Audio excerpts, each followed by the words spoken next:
It's the best rivalry in college baseball, and tonight, it's renewed. The scene, Columbia. The stage, Founders Park. Tonight, the Palmetto Series begins, and state bragging rights are on the line. It's Friday night. It's Game 1, and the South Carolina Gamecocks welcome the Clemson Tigers. I'm Dave Weinstein with an all-star battery, the Major Leaguer Grayson Grinder, the Hall of Famer Kip Bucknight, Carolina Clemson. That's all you have to say. Grayson, what does it mean to you? It means a lot to me, Dave. It means a lot to people all over the state of South Carolina. I grew up watching this rivalry from the time I could hold a baseball. Was fortunate enough to compete in the rivalry. There's truly nothing like it in the sport of college baseball. Kip, do you have a favorite memory all time? Yeah, a lot of great memories here at South Carolina, but two special ones against Clemson. My junior and senior year, we were able to beat Clemson up at Doug Kingsmore. My junior year and senior year at Sarge Fry, winning those games has just meant everything. It's just a special rivalry. Nothing but respect for Clemson. Great program, and it's a big atmosphere tonight. Good luck to the Gamecocks. Looking to create some new memories tonight will be Talmadge LeCroy. Always seems to play well against the Tigers. Yeah, he does. He's a former Tom Price Award winner.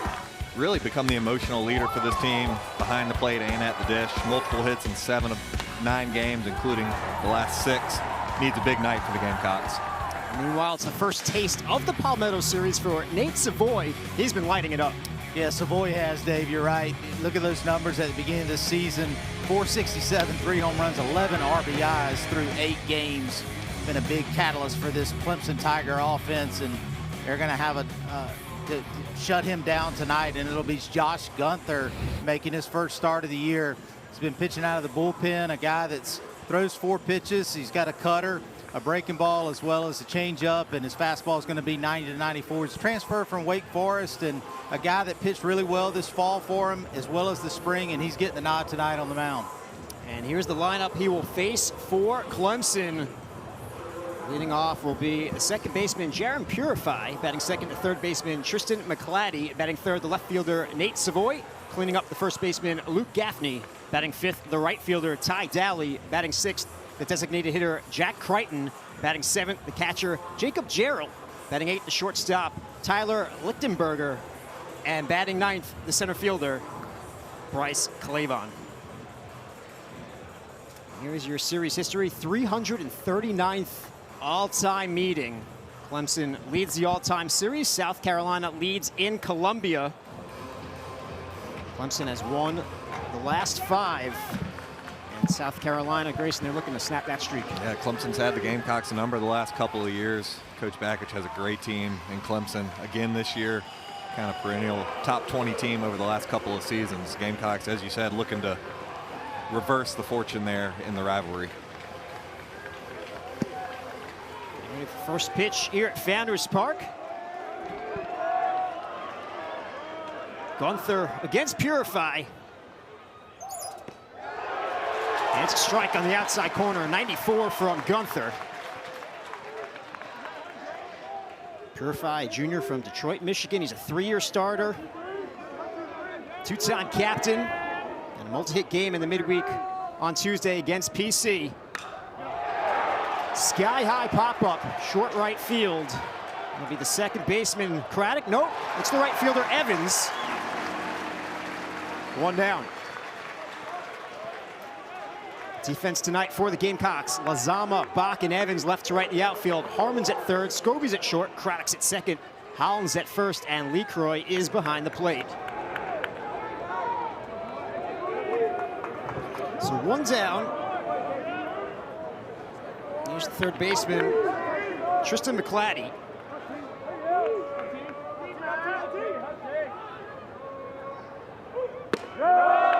Ball 1. McCladdy's a junior from Harlem, Georgia. Comes into tonight on an 8-game hitting streak, every game so far this season. He's had back-to-back multi-hit games. Was 2 for 4 with a couple driven in the midweek win against PC. Before that, 2 for 3 with a walk in the finale against Bryant on Sunday. And his 3rd homer of the season, a 2-run shot that gave the Tigers the lead for good. There's a strike. Gunther earned the win out of the pen on opening day. Grayson, we were here for it. 72 pitches afterwards. kind of talked to you about it. Thought maybe he'd be a Friday or Saturday night starter in the SEC. Maybe didn't think it would start this soon. Here he is against Clemson. Yeah, we kind of saw that maybe being the plan as that ball's skied to left. Lozano handles it.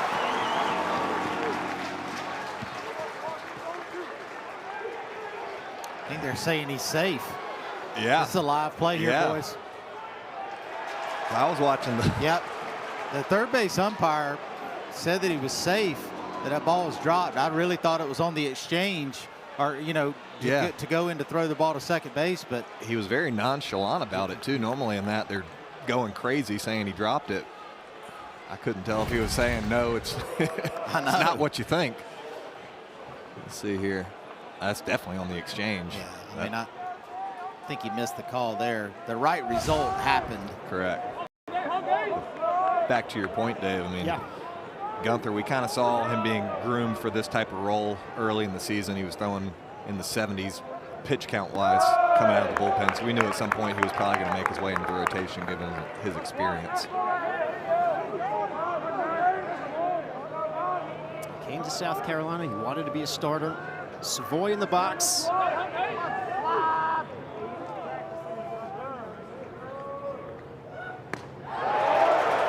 And this is the time you want to face Savoy. 2 outs, nobody on. This is when you want to give it your best stuff here in Gunther and go right after him. Maybe save something in your back pocket for later on in the game with runners on. I'm challenging with my fastball here, throwing 94. He's shown a couple good cutters here early. Threw one to Purify, got off the end of the bat, and a good cutter at 90 right there. Now you got the whole toolbox is open, 1-2. Savoy, transfer from Loyola Marymount. Second team freshman All-American last season.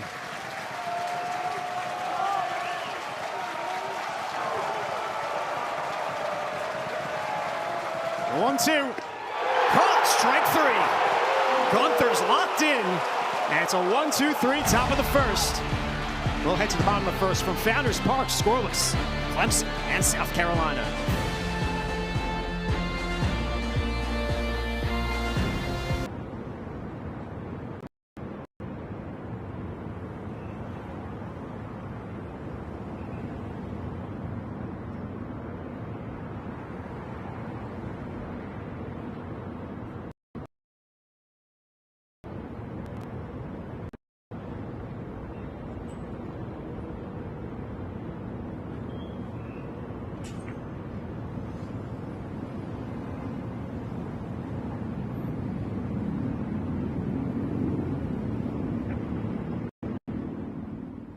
Preseason All-American Aiden. The Gamecock hitters have their work cut out for them tonight as Canuck. Look at the numbers from last year, but this year so far in 2 starts. Pitch, 4 hits, 2 runs, none of them earned, 4 walks and 14 strikeouts. You see the fastball, curve, change up. The preseason All-American, certainly well deserving. Here's the lineup he will face for the Gamecocks. Leading off will be the freshman second baseman Will Craddock. Batting second, the left fielder Ethan Lozama. Batting third, the designated hitter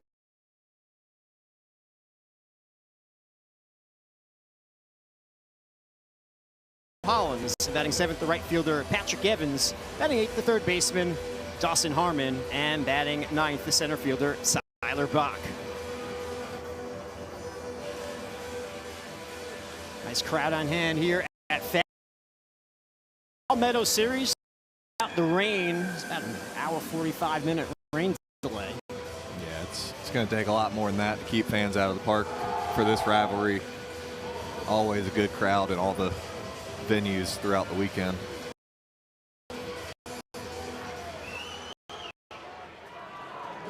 Craddock getting ready to step in.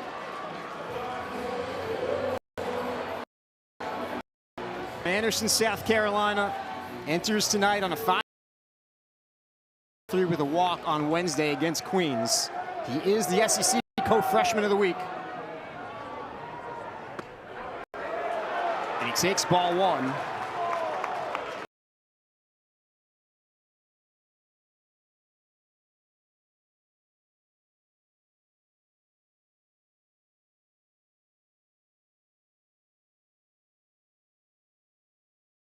to watch. Just a wiry, athletic guy. I feel like he could go out and play any position out there. He's been really fun to watch early on. That's what he's done so far. Made his debut against Gardner-Webb in the midweek last week. Got on base 5 times. Called strike 3. First strikeout for Canuck. Yeah, just froze him there with a good fastball. Looked like it might have been a ball or two off the plate, but that'll be something for the Gamecock hitters as well as the pitcher for the Gamecocks as well tonight, and Gunther to watch to see if you can stretch that zone east to west a little bit. Here's Ethan Lozama. Batting second tonight. He's moved Grayson all around the lineup so far this season. Yeah, I think they're trying to get him going a little bit. He's balls up better the last couple of games. Started off a little cold, but he had some great numbers coming over from Western Kentucky. He's got a really pretty left-handed swing. He's 2 for 4 with a walk and an RBI on Wednesday. He started that as the designated hitter. Got his first RBI of the season.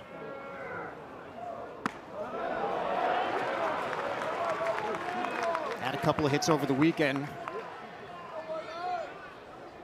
2-1 the count on Lozama.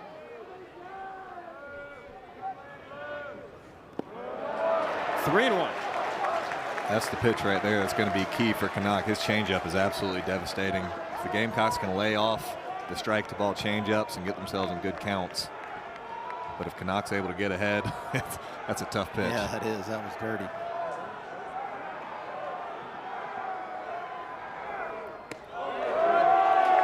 Off speed for a strike. The count is full.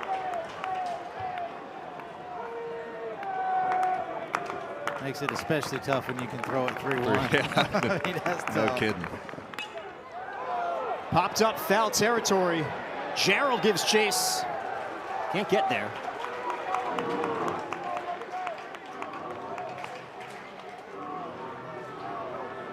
Let's go a long way, Grace. Yeah, they got the shift on over there with McClatty.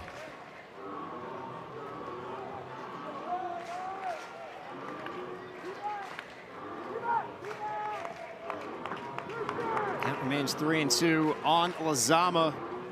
Third start of the season for Canuck. Both those no decisions last Friday against Bryant. 5 innings, just 1 hit. Couple of walks, 8 strikeouts. 3 innings on opening day against Army. 6 Ks in that start. Fouled off.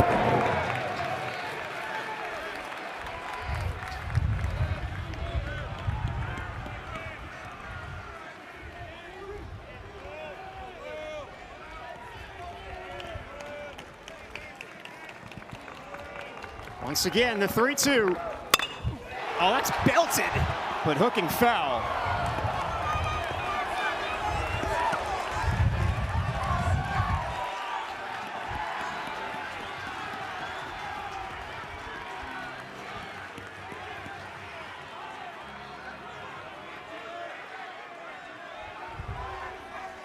This battle continues.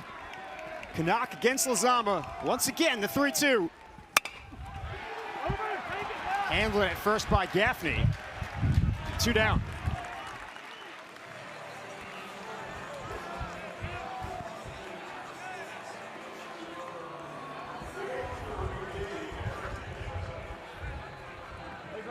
So Canucks looking for a 1-2-3 bottom of the first. They'll have to get through Aaron Jamison.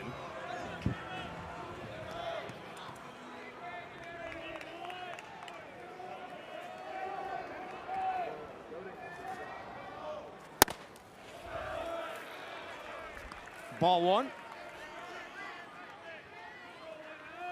Jamison, a junior from Morgantown, West Virginia. JUCO transfer from Fort Scott Community College.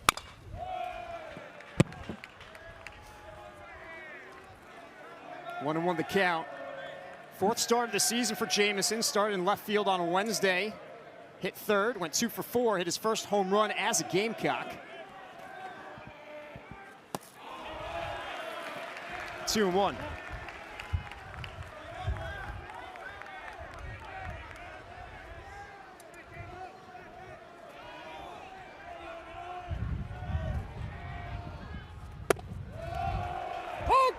Count evens at 2-2. 2-2, 2-2.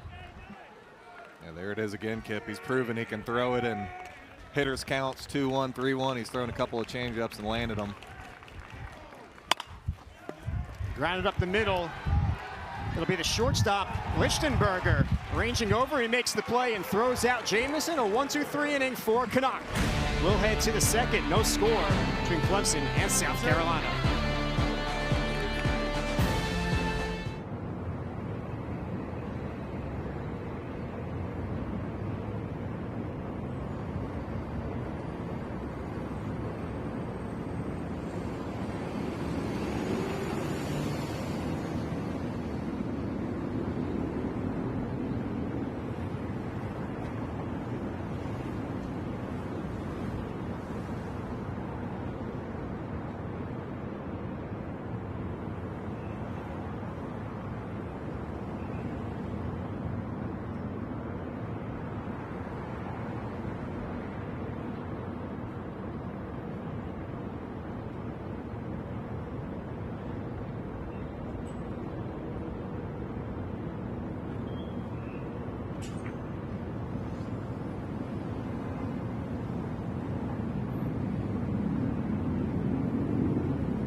.539 wins for Paul Maneri in his second season as a head coach at South Carolina. He said it's the best rivalry in college baseball. It means a lot to everyone in the state, one way or another, whichever side you're on. He said there's no hiding that fact. A lot of respect for Clemson, their program, what they've done already this year. It'll clearly be the most challenging opposition that we've had this year, Kit. Yeah, I mean, obviously what Clemson has started off doing is quite impressive, and they've been really good. As Coach Backett just said, it's time for them to get to Omaha. They've been really close the last 2 years, and it's a solid program. And I tell you what, watching Canuck pitch, that changeup's devastating, but the fastball command has been outstanding as well. Gunther had a 1-2-3 inning of his own in the top of the first. Gaffney at the plate. 1-1 the count. Redshirt junior from Danville, Kentucky. He's on a 7-game hitting streak. 3 of those multi-hit games. Each of those 3-hit games. After a great start this season. That just misses. Gaffney hitting .464. 4 Tigers in the lineup hitting .400 or better. 3-1 the count.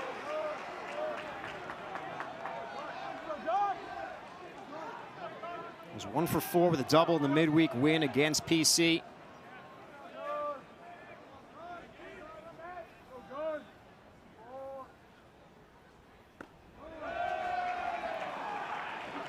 That did not drop in. It's ball 4. First walk issued by Gunther, first base runner for Clemson. Yeah, Gaffney's got an incredible eye at the plate. 6 walks to only 1 strikeout coming into tonight. Doesn't offer it any of those borderline pitches away. Gets himself into a good hitter's count, and Gunther loses him with a breaking ball. Brings up Ty Daly. He's a transfer from Mercer. Did not play in the midweek win against Presbyterian. Did start the first 7 games of the season. Back in the lineup tonight. Fouls that off. He was 4 for 12 last weekend against Bryant. Couple driven in. Had his first multi-hit game of the season on Saturday. No extra base hits yet for Daly, for a guy who displayed a ton of power at Mercer. A little bit surprising.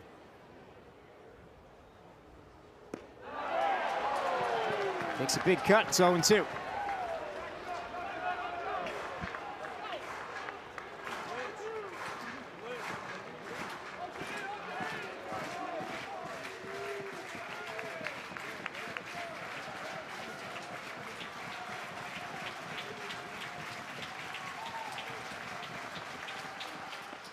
Got him. Second strikeout for Gunther.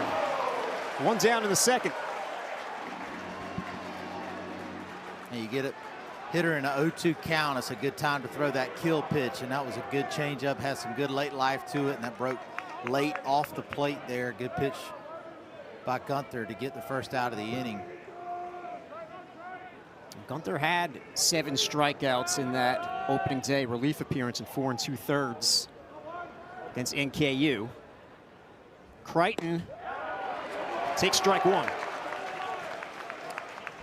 Pitch is similar to me than we saw in the first inning. That pitch looks to be a little bit off the plate, but that's one of the things as a pitcher, a catcher, as well as hitters you have to watch early on in the game, Grayson. Oh, yeah, you have to adapt. You should know within the first couple of innings what the umpire strike zone is going to be. If I'm Lee Croy or if I'm Jarrell, I'm starting to get a pitch there, call a strike, start to expand as the at-bat goes on, see how much I can get behind the plate. Crichton in the hole, 0-2. Gaffney leads off first.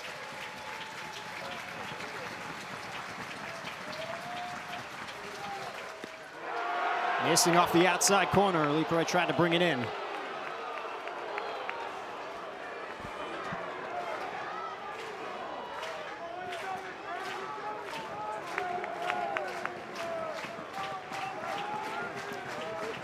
Four-year player for Clemson. Stays alive. He was 0 for 3 with a walk and a run scored on Tuesday against PC. That snapped a 6-game hitting streak. He's one of the 4 Tigers hitting 400 or better so far this season. He's an even 400 coming into tonight.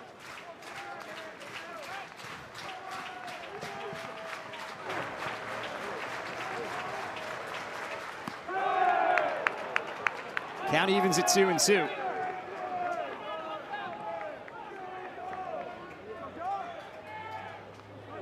Great series last weekend against Bryant to Crichton. 7 for 12 with a walk, a couple driven in. Grounded to third. Harmon tried to get the force at second. Throw gets away. It's into right field, and the Tigers have first and second with 1 down. It looked like Harmon just couldn't get that ball out of his glove for a good second and a half. Yeah, it was a good changeup there by Gunther, and you could tell he thought the ball was going to get there a little bit quicker, and he had the in-between hop. Best play would have probably been go to first base time that ball was hit, but it'll go down as an error for the Gamecocks, and Clemson in business now, first and second, 1 out.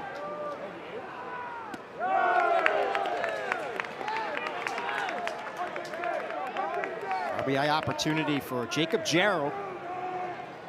Jarrell's a senior from Florence, South Carolina, 3-time team captain. 0 for on Tuesday against PC. Leads Clemson in home runs and runs batted in. Gets ahead 2-0.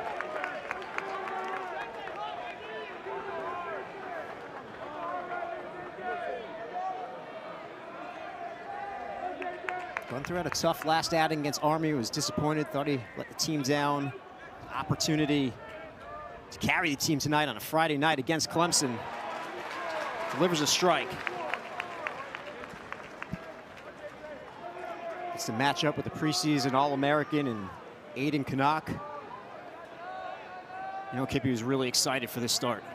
Yeah, and you could tell. You saw the emotion in the first inning. Right now he's just got to remind himself he's 1 pitch away from getting out of this inning. He needs to try to, pick up his third baseman in Harmon right here. This is a big pivotal moment in the game if you're the Gamecocks. Coming off a loss against Queens on Wednesday night, making 3 errors. You definitely want to try to stay away from the big innings. So free 90s aren't good either. This is a tough position with a 3-1 count. Now the count is full.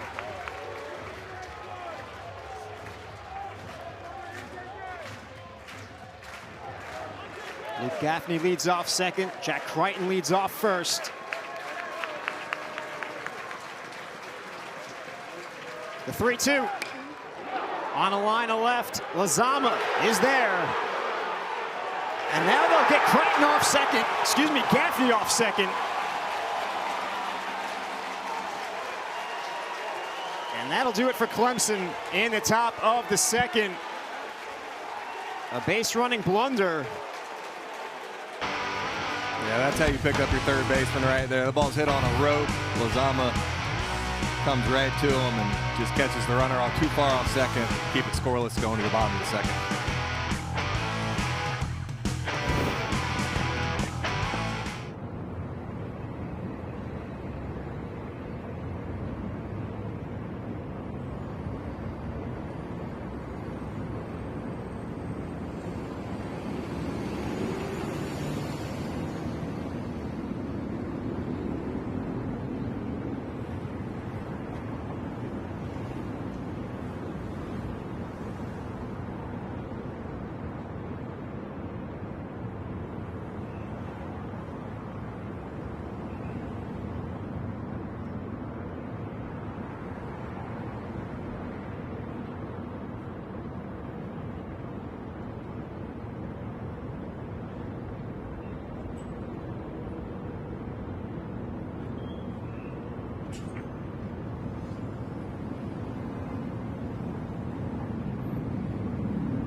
Four, 5, and 6 due up for the Gamecocks, starting with Talmadge LeCroy, who was a Tom Price Award winner a few years ago, the MVP of the series against Clemson. That's what he did that season. He's calling pitches this season, Grayson, behind the plate. He said, we put a lot of work into scouting reports, getting ready for the team we're playing. Coach Maneri's put a lot of trust into me, leading the pitching staff and calling pitches. Just feels like it's good for the pace of the game. And he said, I'm also in there battling with the guy. I've had a really fun time doing it so far. It gets my mind off everything. Try to succeed at calling great pitches and putting my pitchers in great spots because I know how hard they work. Yeah, I mean, you said it. It keeps the pace of the game going. Nobody knows what a pitcher's pitches are doing better than a catcher. It starts in the bullpen and it comes into the game, pre-inning pitches. If a guy doesn't have his slider working like normal, sometimes you can't see that from the dugout, and you can see it from behind the plate. Obviously, Talmadge has a lot of trust of the coaching staff to be able to call his own pitches in his 5th year. Kip, as a pitcher, did you feel like you were in a better rhythm when it was the catcher calling it, not a coach? Absolutely. Unfortunately, in professional baseball, we always had the catchers calling the pitches. And, you know, one thing I had to learn, and I always talk to my catchers, and in between innings, you know, we talked prior to the start, obviously, but I would always ask them, you know, at certain times, I would think maybe a pitch I had wasn't that good, and they were like, no, Kip, it actually is good. So they can see a lot better than what even we, the pitchers, can. So it's paramount to have a good dialogue with your catchers as a pitcher throughout the game. He's doing the job behind the plate. He's doing it batter's box as well. 6-game hitting streak, 6 straight multi-hit games for LeCroy. He went. Says Dylan Bradley over at first, so the count is full. Looked like a kind of an excuse me swing right there. It was a breaking ball. Or no, it was a changeup actually. Yeah. Foul back. If you're calling pitches right there, you're giving Canuck another changeup, right? Same spot, I know, same result, exactly. Yeah. You know, you see, LeCroy obviously didn't see it very good that time. Pulls that one foul into the netting. Good job of mixing too, because normally the rule is if he throws it 3-1, he'll throw it 3-2, and you can't assume that with him. He's shown the ability to mix both the fastball and the changeup in some of these swing counts.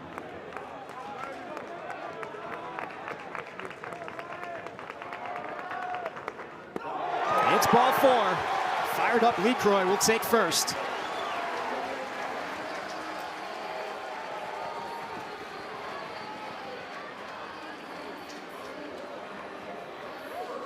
He's come back so focused this season. He's a leader. Everyone looks up to him. Coach said he's in better shape than he's ever been in. Just feels like the leader of this team. You can see it after the walk. He's going to have to stay in good shape. It looks like he's going to be catching the vast majority of the games this season for South Carolina, and he just loves being out there on the field. Oh, he wants to catch all the time. He led the team in the fall, the preseason. He's doing great things now. Coach Maneri said our team is at its best when he's in there and batting cleanup. Absolutely. At the plate, KJ Scobie. You know, LaCroix, it's a perfect example of how important a player can be, and it's not just about what they're physically doing on the field. He's an emotional leader, he's a team leader. Nobody wants it more than him, and I just feel like that his just overall demeanor and everything just it's transferred to the other guys so well, and I'm just so happy for him in his 5th year. He's a true Gamecock, and he's certainly an easy guy to pull for. Confidence certainly at an all-time high. 1-1 the count on Scobie. 1-2. Yeah, that's 3 straight changeups right there to Scobie. Be interesting to see if he quadruple ups on it. I don't know if that's a word, or tries to show him a fastball up or away here. I'm picking up what you put down, brother. 1-2. Foul back.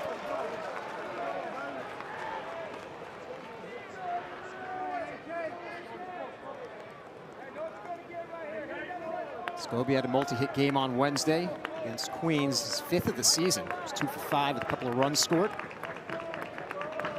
LaCroix leads off first. Another strikeout for Canuck, his 2nd. And that's a perfect example why it's so tough to face Canuck. You're maybe looking change up, fastball there, and then he drops a hammer on you. That's a 12-6 breaker. That's a great pitch there, Grayson. Yeah, I mean, you got change ups, everything moving in on your hands, and then he just snaps one off at 82. Bottom falls out of it. And he hadn't really shown that all game. No, he hasn't. He kept that one in his back pocket. That was a big pitch, and it looked just like a fastball coming out of his hand. There's another changeup there. It's just, but I still go back to the fastball command for Canuck. For me, that's what makes him very, very effective. He's got obviously good secondary stuff, and he can throw it behind in the count for strikes, which obviously makes it tough. But the fastball command for him is the big deal. Yeah, he sets everything up off that fastball. I don't think he's thrown one right down the middle yet. Everything's on the corner. That's why he's a preseason All-American. Now he has Hollins in the hole, 0-2.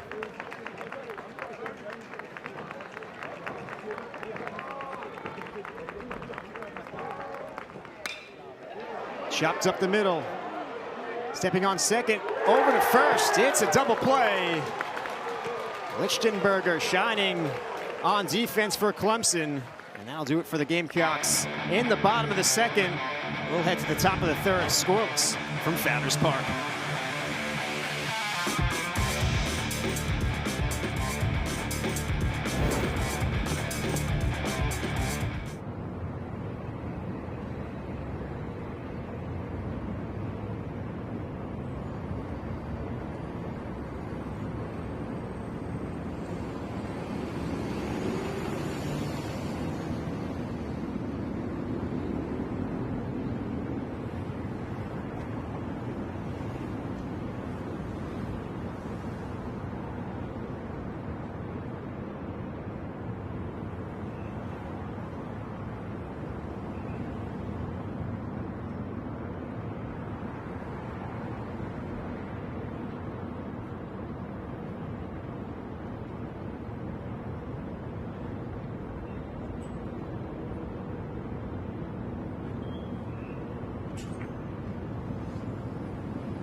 Scoreless at Founders Park as we get ready for the top of the 3rd.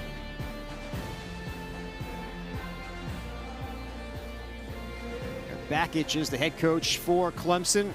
133 wins in his first 3 seasons, 7th most in the nation during that time.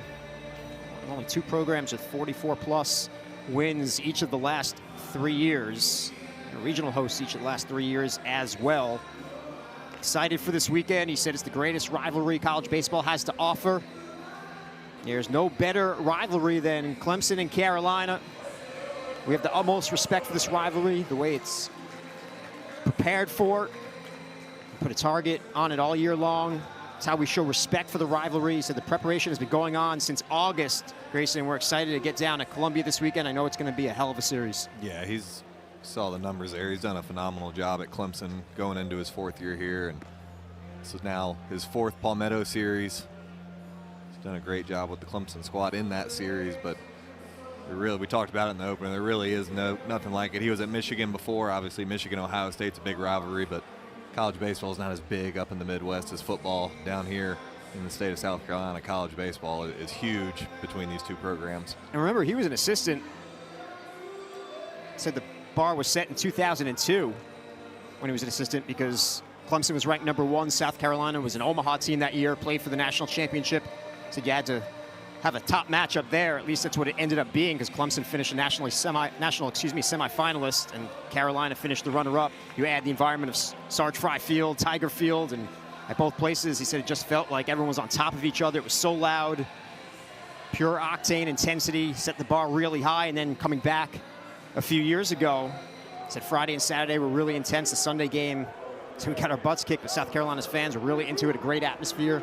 And the games are just at their best when they're nip and tuck, super close, fans heckling each other. This is driven to deep center field. But Bach is there, and he makes the play. 1 down.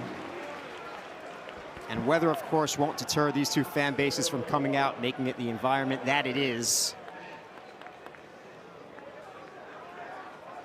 Everyone was patient through the rain delay.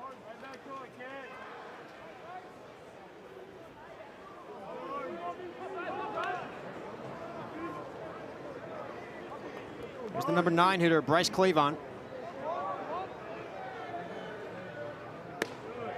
Takes a strike. I've liked what I've seen from Gunther so far. Pounding the fastball early and then starting to mix in the cutter and the breaking ball and the changeup. Other than that 1 walk.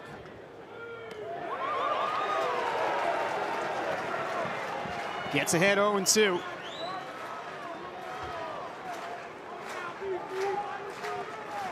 Clavon, a sophomore from Stockbridge, Georgia, transfer from the University of Georgia. He was teammates with South Carolina's Eric Parker. Blows it by him. 3rd strikeout for Gunther. Great sequence there. Fastball, breaking ball he takes, and then goes with the elevated fastball there, challenging the #9 hole hitter for the Tigers. Good stuff here from Josh Gunther. Strikeout in every inning so far. Here's Purify. Flew out to right field his first time up. He's 0 for 1.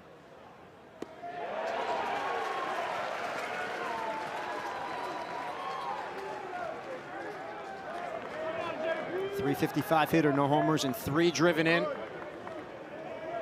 Last season, he hit .298, 6 homers, 35 runs batted in. Ground ball to 3rd. Harmon. Throw is low, but it's handled at first by Hollins. And it's a 1-2-3 third for Gunther and the Gamecocks. They're coming up in the bottom of the 3rd from Founders Park.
at Founders Park. We asked Kip his favorite memory from the Palmetto Series of the Open. Grayson, what's yours?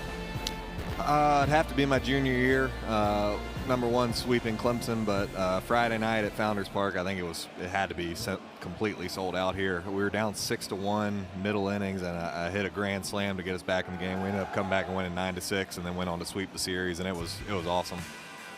Let's take a look at that grand slam. Man, you think that video quality was from the 1990s right there? But at least you had video when you played. touche. Oh, I love it. Oh, I remember that like it was yesterday. I was a big fan of yours, Grayson. I loved watching you and your career here and following you throughout your professional career. That was an awesome moment. Yeah, it was a fun one. I appreciate it. Bottom of the third, bottom of the order. South Carolina, 7, 8, and 9. Evans, Harmon, and Bach. Patrick Evans is a junior from Leesville, South Carolina. JUCO transfer from Florence Darlington Tech.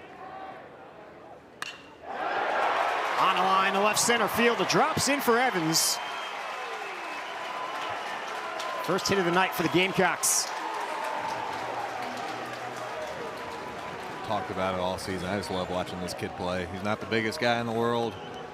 He's extremely explosive, and just love the way he plays the game. I do too.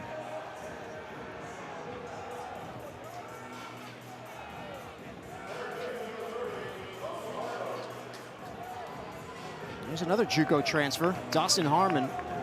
He came over from the College of Central Florida. 0 for 2 in the midweek on Wednesday. He's lifted for a pinch runner. There's a strike.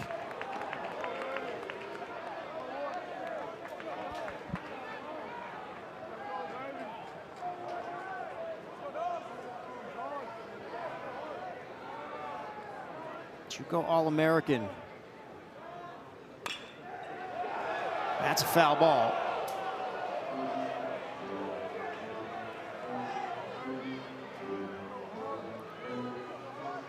They made it a point of getting power bats, Grayson, and power arms in the portal this season. Harmon's a JUCO transfer, but he brings that power bat. Yeah, we've started to see it come alive a little bit more here recently. Harmon, one of those guys we talk about, he's got big raw power. For him, it's just going to be about tapping into it more consistently in the game. So he's got that big leg kick. Homered opening weekend against NKU. Another strikeout for Canuck. That's his third. He goes back to that changeup there. It's so good. Looks like a fastball coming out of his hand. He's got that late life. Good arm side run. Makes it so tough on the hitters. But without the fastball command, I just don't think that pitch is as good, Grayson. It's a really good changeup. I couldn't agree more. I mean, that fastball sets everything up. And we talked about it off air. I remember it reminds me of Veach that used to pitch for South Carolina. Very similar action out of his hand. It used to amaze me watching him how he'd throw 10, 11 straight changeups in a row, and they still couldn't do much with it.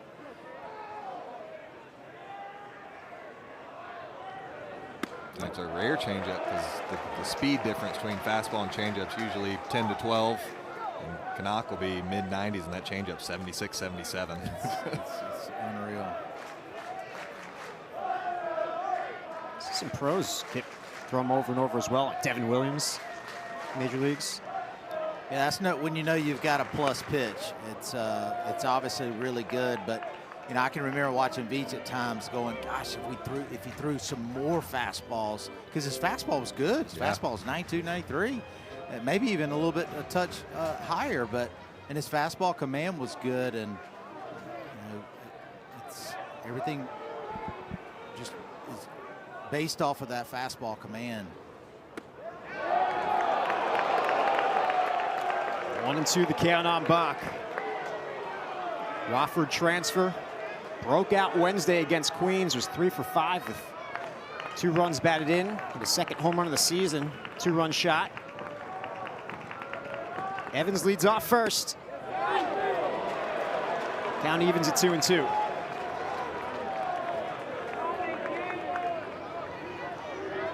Got off to a fast start this season, had a tough weekend. So, Troops weekend, he was 0 for 12. Snapped that streak on Wednesday. Runner goes. Pitch is fouled back. Perfect timing there. I was actually just about to ask you, Griner, when you see an umpire like this and you have a zone maybe that's a little bit bigger, maybe a pitcher's type night, is this a good time to run here in a 2-2 count? And Coach Maneri put the steal on in that situation. Yeah, especially with the lefty up, and you know Canuck likes to go to that changeup. Sometimes you have to take a coin flip guess, hope he throws the changeup. There it goes again. There it was. Yep. Yeah, that's you know, you talk about what a manager has a chance to do in a baseball game, and there may be 3 or 4 opportunities for them to make a big call, and I think that's an excellent job by Coach Maneri. Like you said, you got a lefty up, probably going to be throwing some change ups, and that's big. You want to get runners in scoring position as much as possible. 3-2. It's ball 4. First and second, one down for the Gamecocks.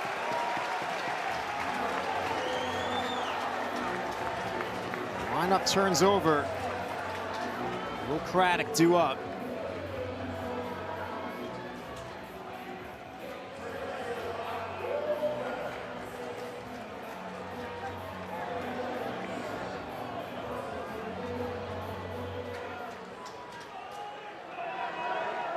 It's been a bright spot as the leadoff hitter.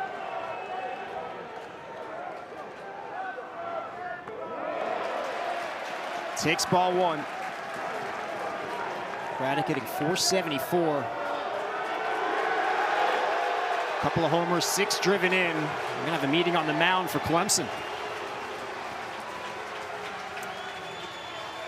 Yeah, I think that's a perfect time for a mound visit. I was just thinking, you know, it's a good time for the catcher to go out, but you know, we're gonna bring the pitching coach out to talk to him and settle him down, just tell him that you know, he's still 1 pitch away from getting out of this inning, and just to kind of get a reset. Yeah, and I'm sure they know Canuck's demeanor. Some guys you got to pump up. Some guys, he seems like a very calm, cool, collected guy. Probably just talking strategy out there and how they want to attack the leadoff hitter. What'd you think about when they put Craddock at the top of the order? Because Coach Maneri said, I know it probably surprised a lot of people. Maybe the largest leadoff hitter around. But he's so unique, so gifted. Besides leading off the game, you know, when the lineup turns over, there he is at the beginning of the order again. So he gets more at-bats that way, more situations to rise to the occasion. He has one here with first and second and 1 down. Kip and I were talking about it off air. I mean, he's incredibly athletic for how big he is. I mean, he's 6'4", 225 pounds. Was a shortstop in high school. Looks like he could still play shortstop. Not your typical size of a leadoff hitter, but good eye and some good power at the plate.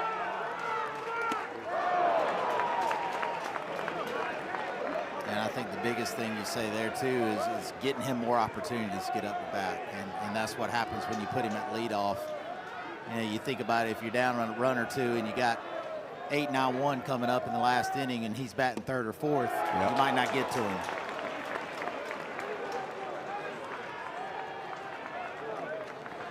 Leadoff homers against Navy and Air Force. Both of those games were multi-hit games.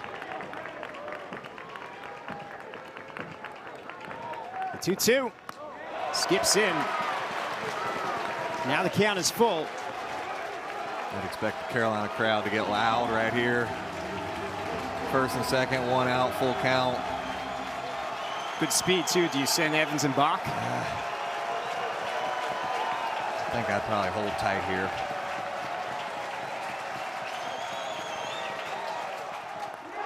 It's ball 4.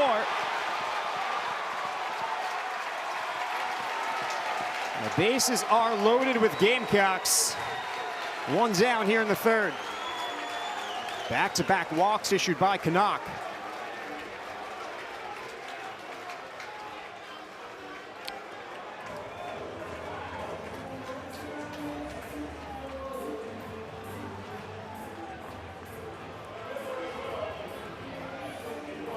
catcher coming out right there, talking to his infielders, making sure his pitcher knows ground ball back to him. It's me and you. Good communication there. This is a perfect time for Clemson to be able to try to slow the game down mentally here. That's what happens in big moments now. The game can get you if you allow it. South Carolina with a golden opportunity.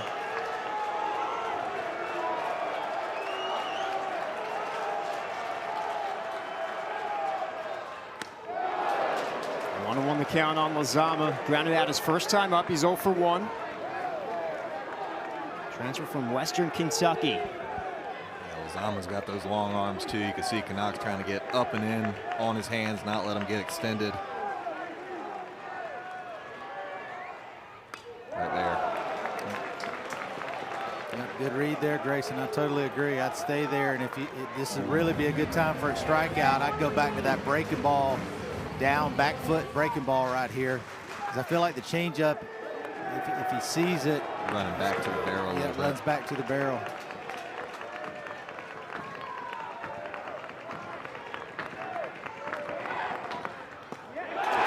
That will get past Gerald. Evans comes home. It's 1-0 Gamecocks.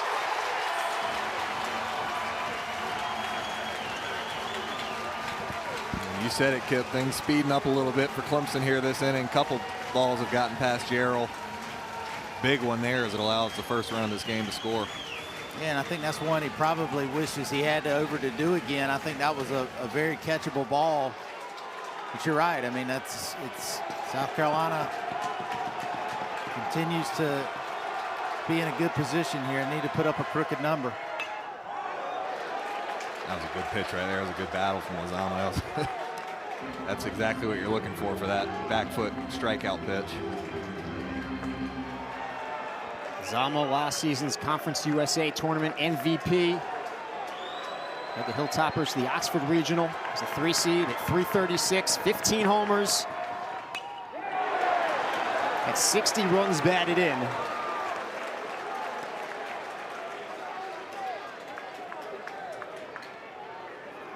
Battling against Canuck.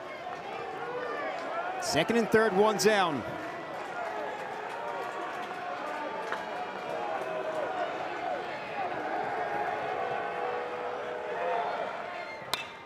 Up the middle, Lozama delivers. Box scores. Here comes Craddock, will stop at third. Now Lozama into second. The throw gets away, and Craddock comes home. It's 3-0 South Carolina.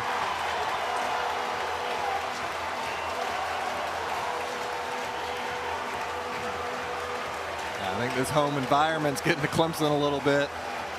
Game speeding up. That's exactly what Lozama wanted. The ball out over the plate that he can get extended on and shoots it back up the middle. Yeah, and down, Grayson. That pitch is down there. Just really a mistake there. That's one that Canuck will go back and he'll learn from. He's got to, all these kids are young. He's going to learn from that. He had him up. Yep. To me, the pitch there is the fastball chase up and going to that fastball down. A lot of times you think fastball down's a good play, but not there.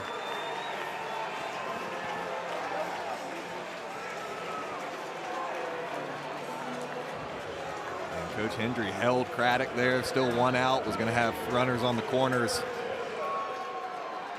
Gerald comes out in front and misfires back out to center field. Now an RBI opportunity for Aaron Jamison. But Grayson, you said he held him. So the good news there is he's still running full speed. He makes the turn, so it forces the throw. Yep. But if he's just jogging into third there, not going full speed, but that's the kicker there. The runner's still going full speed, and he has to hold him up and force the throw, and now it's a bad throw, and it's an error, and they end up scoring a run. So many times, you talk to young kids, and that's why the base coaches are there to stop you, not to get you to go. Yep. Jamison's down on strikes. 2 down in the third. It'll be a 2-out RBI opportunity for Talmadge Lecroy. walked back in the second.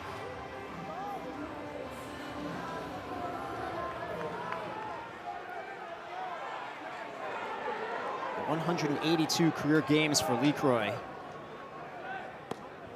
Pitch outside.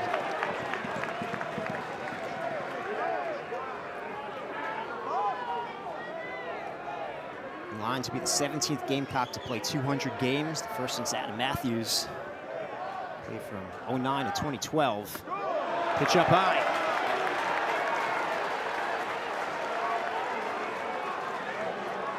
LeCroy was 2 for 4 with a couple driven in the Friday night game against Clemson last year.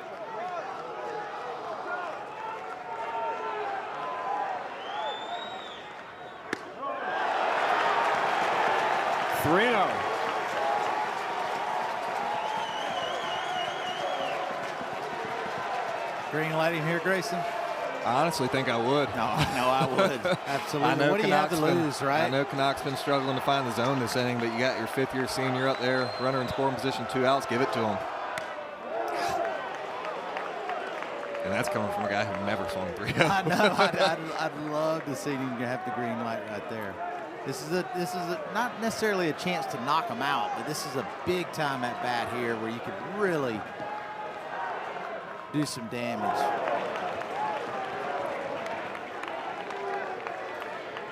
Count is full. 66 pitches already for Canuck.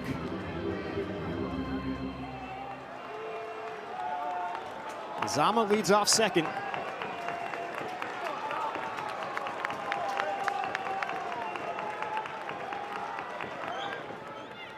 And that hits him.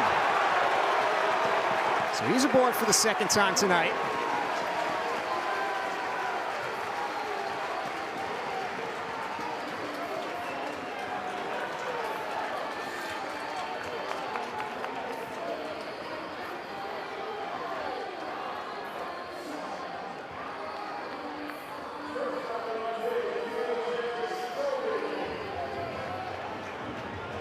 Brings up KJ Scobie.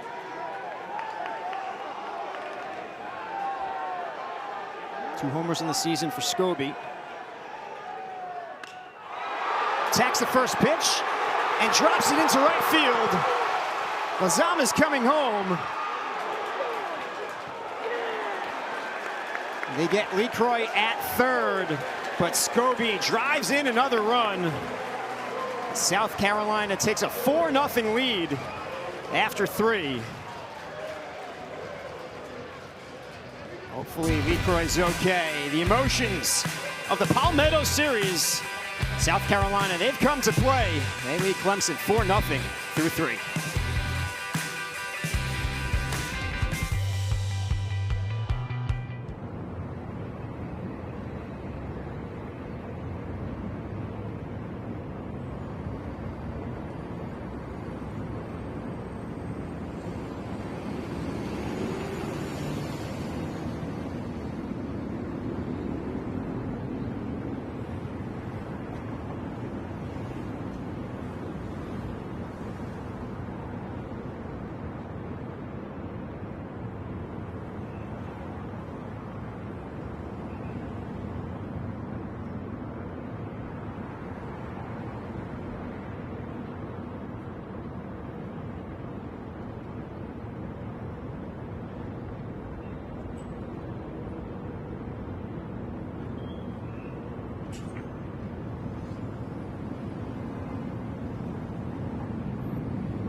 A 4 spot in the bottom of the third as the Gamecocks up 4-0 as we get ready for the top of the 4th. 2, 3, and 4 due up for Clemson against Josh Gunther Just on 36 pitches so far.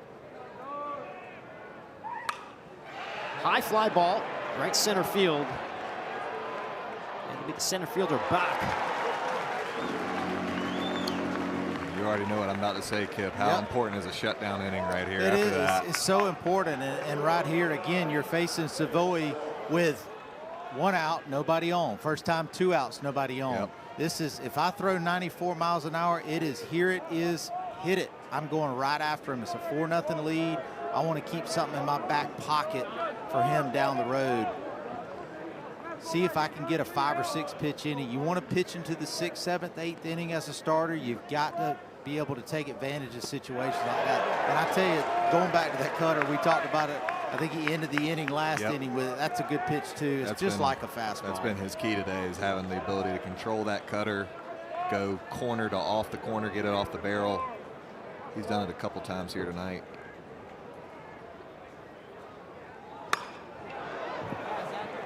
Pulled foul. 0-2 the count on Savoy. Yeah, you got a chance to throw a kill pitch here, 0-2. I'd go right back to that cutter and just expand it just a little bit more out. See if you can get him to chase it.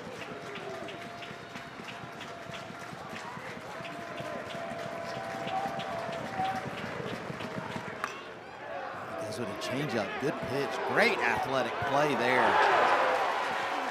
Boy, I love watching that, Grayson. I love seeing an athlete pitching. Just a great job of sprinting over there, breaking his feet, chopping his feet, making the play. And a good athletic play by Hollins, too, on a tough throw. Yeah, I know you love a good PFP. Yes. Good footwork, as you said. Talk about a shutdown inning, looking for a 1-2-3 4th. About to get through the cleanup hitter, Luke Gaffney. Gaffney walked in the 2nd.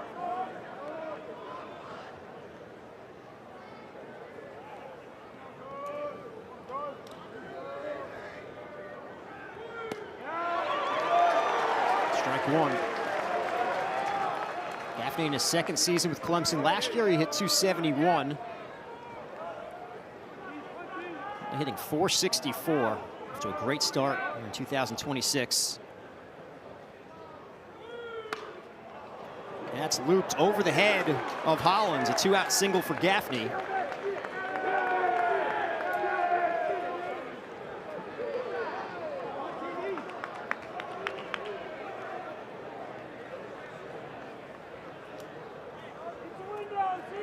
That's the first hit of the game for Clemson. Comes with 2 outs here in the 4th. Ty Daly due up. That's a guy you got to be really careful with. I know he doesn't have a home run yet this year, but talk about a guy that has prodigious power. 19 homers last season with the Mercer Bears. That was after hitting 21 as a sophomore and 18 as a freshman. He was a collegiate baseball freshman All-American. If you do the math, it's 58 homers in 3 seasons with Mercer. 188 runs batted in over those 3 years.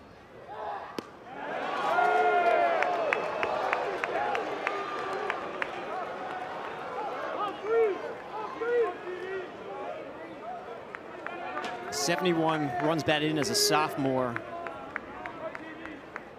First Mercer Bear to hit 70 since Kyle Lewis did in 2016, and he won the Golden Spikes.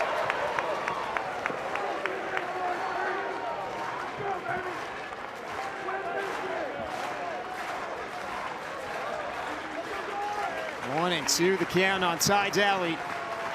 Gaffney leads off first. 4 strikeouts for Gunther. He gets Daly.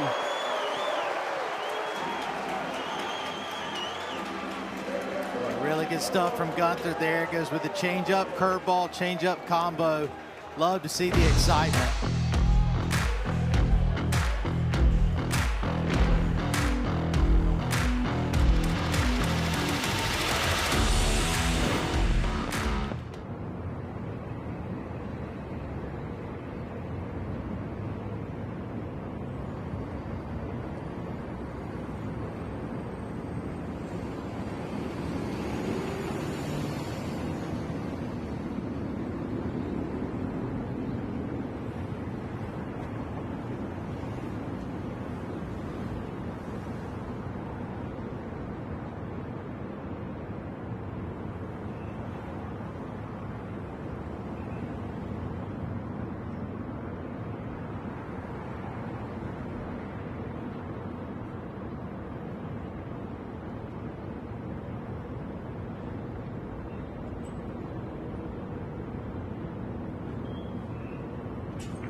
Carolina as we get ready for the bottom of the fourth.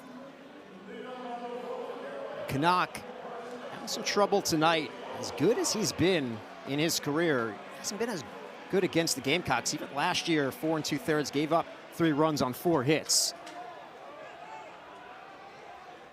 4 runs on 3 hits so far in this one. That's grounded foul off the bat of Hollins. I think he can live with the hits. It's the walks and the hit by pitch that's really going to bother him. Not a guy that walks a ton of guys. And this game starts and ends with throwing the ball over the plate, not giving up free 90s. I think 3 walks and a hit by pitch so far here tonight.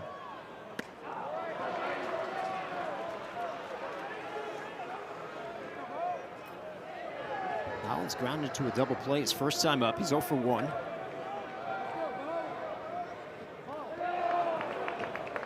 Falls behind the count. He has been heating up, had a good midweek, went 2 for 4 with 3 driven in against Queens. Returned to the lineup on Sunday against Air Force. Was 2 for 2 with a walk and RBI. After not playing last Wednesday or Friday, not starting last Saturday, he played off the bench. Scuffled a little bit, Grayson, at the beginning of the season. Had a short rest and been looking good since he's come back. Yeah, we're starting to see the guy we saw a lot last year on both sides of the plate. He did have that freak injury, could have contributed a little bit with a slow start. But he proved he can hit SEC quality pitching, hitting over 300 in league play last year. He rocks that to right, but it took him foul.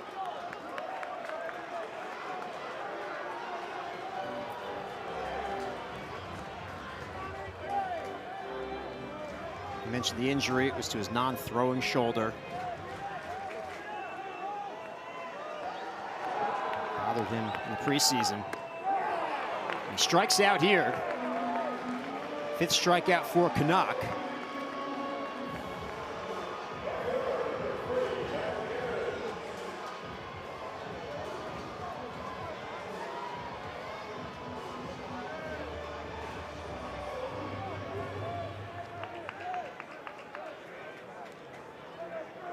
Here's Patrick Evans. He got it going for the Gamecocks in the 3rd. Led off the inning with a single, stole second, scored a run. Average at 308.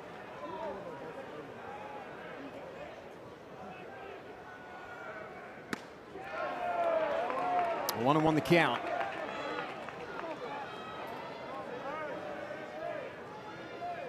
Evans had a tough night on Wednesday, was 0 for 5. He was solid last weekend against the military academies. 4 for 8 with 4 walks.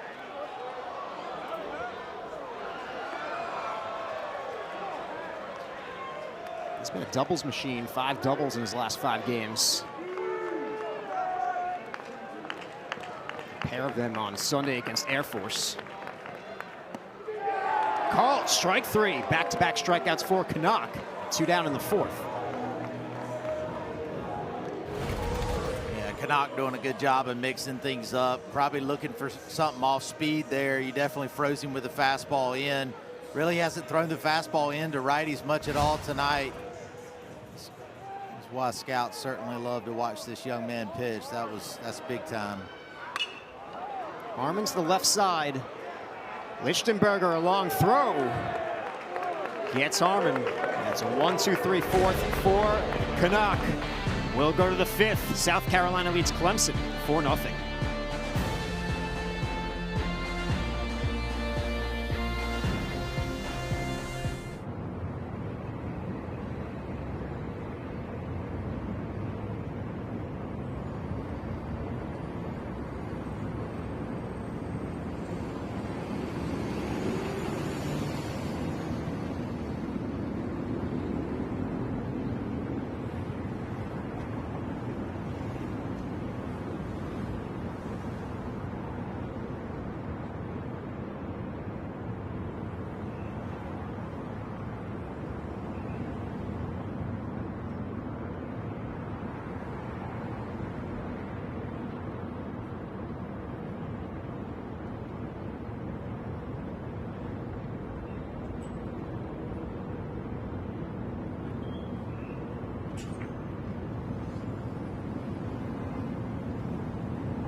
Top of the 5th.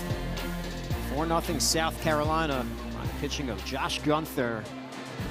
Monty Lee has been on both sides of this rivalry. He said in the past, I'm from South Carolina, born and raised here. Whole family's from here. Coaching the state my whole coaching career. He's an assistant at South Carolina, then a head coach at College of Charleston, Clemson, now back at South Carolina. Associate head coach. He's been a part of many of these series. That's fun for the state, fun for our fans. A unique experience playing in 3 different parks in 3 days. Not sure another rivalry weekend is like this.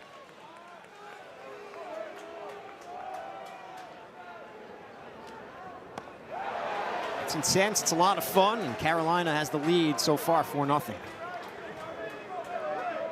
And that's when you can really start getting guys with the cutter right now. They're wanting to be aggressive, down 4-0. This is a great opportunity for Gunther to get some soft contact or even some swing and misses with that cutter. His breaking ball's been good too. He's throwing 3 pitches for strikes. I feel like his pitch mix, has been just perfect. I mean, throwing different pitches and different counts. You said he went cutter, breaking ball. As a hitter, I'm in a hole. I don't know what's coming. I know. And he's showing a good changeup as well. I mean, I say 3 pitches, really been 4. Creighton leads off that one. Creighton reached on a fielder's choice his first time up. And 385, no homers and 5 driven in.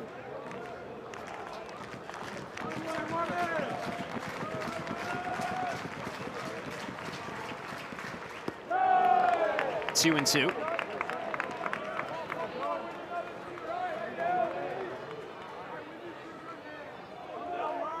Coach Maneri said the decision to put Gunther Friday night had a couple of factors throughout the fall and the preseason. Really felt he was one of their top 2 or 3 pitchers.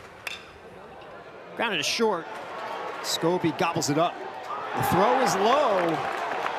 Hollins, who's usually a sure thing at picks over at first, unable to get that one, so Creighton will reach. Gamecocks have been able to get away with a couple mistakes. Had the ground ball to Harmon early and were able to get out of it. The more of those mistakes you make against a top 20 team like Clemson, the more opportunities you give them. Yeah, that's a tough play for Hollins. One, I agree with you, Dave. He's so good over there. He's up spoiling you, but that'll go down as an E6. Gerald fouls it off. Getting back to Gunther, though, guys, on Friday night, Coach Maneri said he was obviously disappointed when he wasn't selected to be in the weekend rotation to begin with, but he showed what he's capable of doing after that first game of the season when he came in out of the bullpen. They can extend him. He was used as a short reliever at Wake, but one of the reasons he came here is the opportunity to be a starter, pitch in a more extended role, has a ton of experience. He pitched against Clemson before. Coach Maneri said, I don't think the Friday night lights will be too big for him. The confidence that I have in Gunther is extremely high. He's fearless, has good stuff. He'll go out there and attack the hitters. He said, I think it gives us the best chance to get off to a good start on Friday night. So far, that's been the case. Oh, wow. Pitch clock.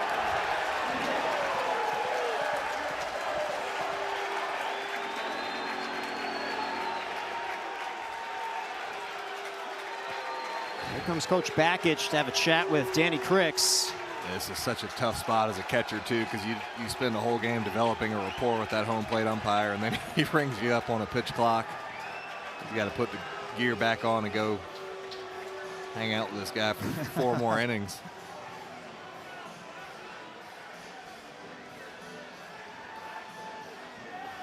Gives Gunther a 5th strikeout. Absolutely.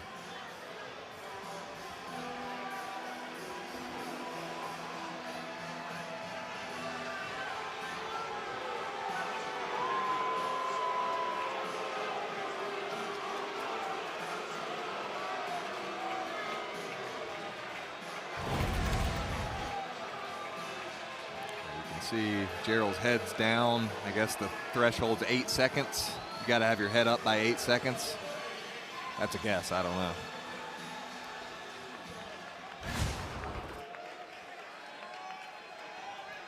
Gerald's down on strikes. 1-on-1 down for Lichtenberger. Strike 1. He's 0 for 1 flat to center field his first time up. Transfer from App State. 0 for 3 with a walk in the midweek against PC. Scored a run. 0-2.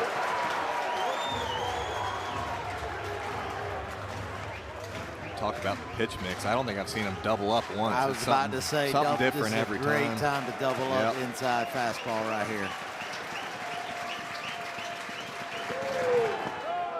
Nice block.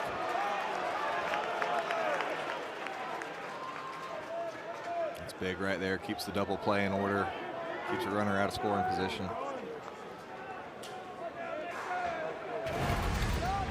Gets a change up here. He's already down on a knee. Just slides over to his right.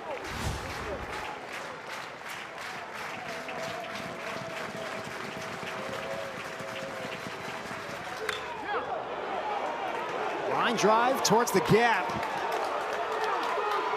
Crichton will stop at third. It's a double for Lichtenberger, and Clemson is in business here in the 5th.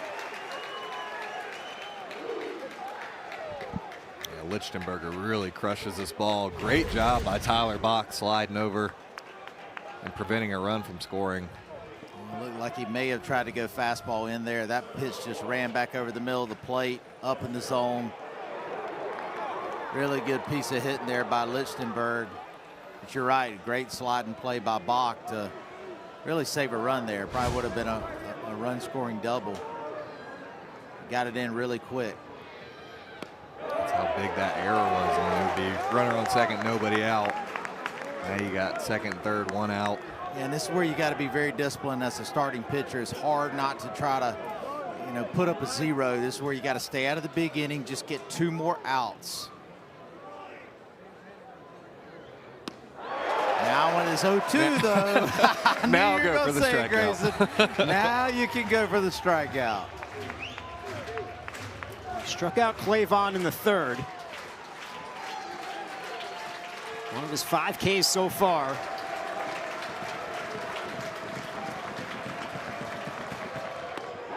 Six strikeouts for Josh Gunther. 2 down in the 5th.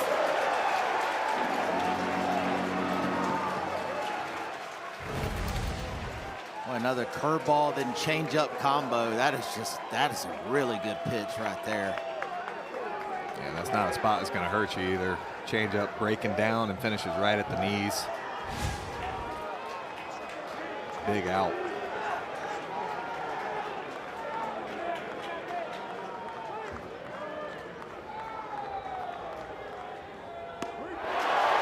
Wow, what a mix. What a mix.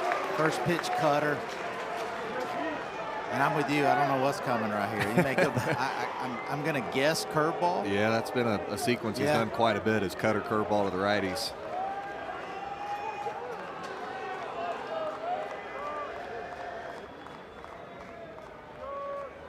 There it is. Yeah, this place will erupt if he gets another strikeout right here.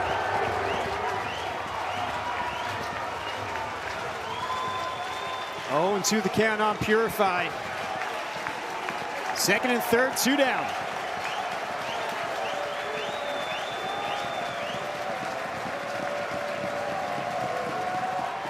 Gunther strikes out the side and electrifies Founders Park, tying a career high 7 Ks. Wow, just great stuff there. Good sequence by Gunther. 7 strikeouts. He is rolling. Gamecocks up 4-0. We're going to the bottom of the 5th.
4-0 lead for South Carolina as we get ready for the bottom of the fifth, halfway through. Top 10 transfer class this season for South Carolina. We talked about it before, made it a point of getting power arms and power bats. Coach Rooney told me before the season, Kip, they just didn't have it last year. You can't win at a high level in the SEC if you don't have it. It's just the reality. The arms you face in the SEC are too good, and a non-conference against a team like Clemson. You know, teams are playing a get walk, then hit an extra base hit. There were times like last year against Tennessee, we were out hitting them. We were down by 5 runs. It is what it is, and we needed to get that, and hopefully that's what we got. Some of those power arms and power bats on display. Gunther, of course, doing a tremendous job on the mound, and here's one of those transfer bats in Bach. Yeah, it was definitely important for South Carolina to get some big-time transfers, and you know, unfortunately, with the lineup they had last year, it was a tough hill to climb, and that ball's driven right at the right fielder though for the first out of the inning. And you know, I look up, and you know, Canuck we had an opportunity to get him out of the game in the third, Grayson, and now here he is pitching into the fifth. And you know, I look back at that third out made at third base when the base running, and for me, it's just an opportunity for Canuck to extend his game tonight, save the bullpen. It's a long series, and most importantly, you know, for him being able to pitch at the next level, scouts are watching him and seeing that he can come back after some serious adversity. He's been very impressive. He's gotten 4 straight outs after a long, tough third inning. Yeah, I completely agree. I love the aggression on the base paths. The Cardinal rules always don't make the final out at third. I love the aggression from Lee Croy, but to your point, they could have maybe got 2 more hits that inning. He was already probably up to 25, 30 pitches that inning. One more hit, he's out of the game. Yeah, I mean, that's a huge, point in that game is they had an opportunity to knock him out that inning, and now here he is, you know, facing, you know, some more batters obviously, and getting 4 more outs after the third inning and pitching into the fifth. Strikes out Craddock. To your point, how he's responded after that inning. I mean, 5 straight outs, 3 strikeouts. Scouts want to see how you respond to adversity. Another devastating change up there to Craddock. Yeah, really good pitch, and it also keeps your team in the game. He's doing a good job. His numbers aren't going to look great at the end of the outing, but he's keeping his team in the game. They're still within striking distance for sure. I've talked to a lot of pitchers that say they're more proud of themselves, enjoy their outings more when they don't have their best stuff, but they grind through 5 or 6 innings and keep their team in the game. Then that day you've got everything working and you punch out everyone. You're exactly right, Grayson. I mean, when everything's easy, you know, or it's easy when everything's easy, if that makes sense. Yeah. But it really is. It's more rewarding when you give up that 3-run bomb in the first and you can pitch into the 6th or 7th Yep. and win 5-4. Yeah, Canuck is definitely showing some maturity and leadership, and certainly pitching, having a solid outing now here, pitching into the 5th for the Clemson Tigers.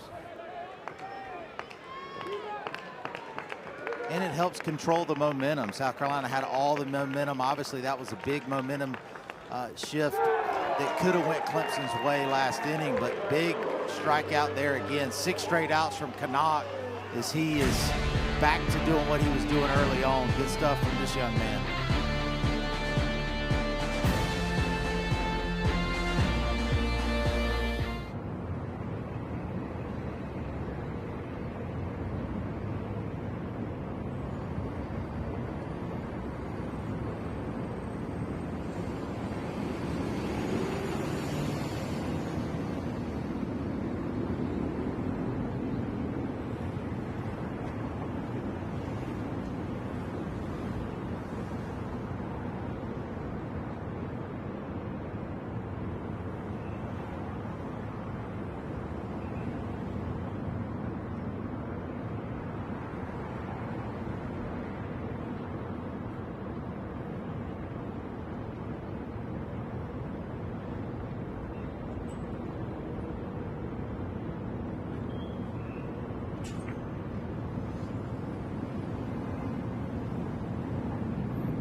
Josh Gunther, Kip, what has impressed you the most from the right-hander? Right. The 4-pitch mix. You see the curveball, the changeup, the cutter. It's just been really, really good tonight. He's obviously very emotional, but the biggest thing is strike one. He's getting ahead of the hitters, and he also is picking up his defense. They've made a couple errors behind him, and it hadn't hurt them yet. Look at the 7 strikeouts, ties for a career high. Had that in the opening outing for him in relief for the Gamecocks. And he's doing this against a lineup that came in tonight hitting .332 with a .428 on base percentage. Well, you know, it goes back to, you talked about Coach Maneri and what he sees in Gunther, and that word fearless for me is really big because he's not as scared of this moment. You can see it. He wants to be here. He's probably a little ticked off that he hadn't been in the rotation, and he's certainly earning the opportunity and showing that he deserves to be here. And I don't think we'll be seeing him on any other night other than Friday night after this outing.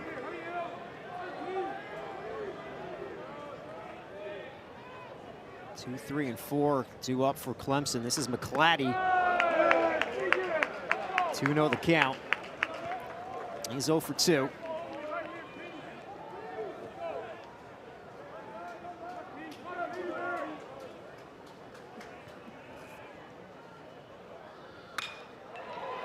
Pass to diving Craddock. Leadoff single here in the 6th for McClatty.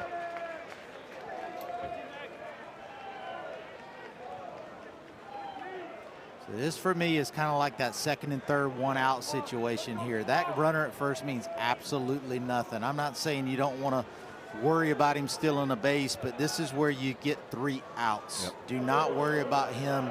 Pitch for your team here. Control the game, stay out of the big inning. Especially with this portion of the lineup. 3, Exactly. 4, 5. You don't want to worry about that guy on first and leave a pitch over the middle of the plate. These are the guys that can put it out in the crowd. Yeah, and you know, Grayson, I didn't learn that until it was failure. Yep. You know, I mean, I learned it through failure. Many times I'd try to be too quick to the plate and do a slide step facing guys like this, and you know, you learn the hard way. You get whiplash pretty quick. Ball 1 to Savoy. Tigers' leading hitter so far began the season with 4 straight multi-hit games. Had that monster opening weekend against Army, was 8 for 11 against Army pitching. Has line-to-line power, unique skill set. Fouls that back. I was just thinking it would have been a good time for a mound visit after that 1-0 count. I want to do it after a swinging strike there and a foul ball, but definitely a moment where Gunther needs to slow the game down and just focus on executing his pitches. Popped up. Craddock camps under it. 1 down. That's really been the key tonight. It's that cutter. Gets it off the barrel again. Ball's just moving at the last second off the fat part of the bat, and I can think of 5 or 6 pop-ups or ground ball outs that Gunther's gotten off that pitch. I'd go right back to it right here. Try to get a 6-4-3 or 5-4-3 double play off of it.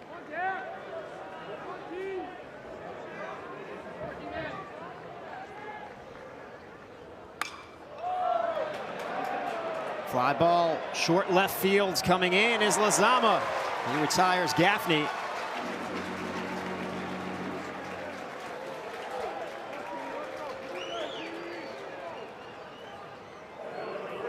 So 2 down, a runner at first for Ty Daly.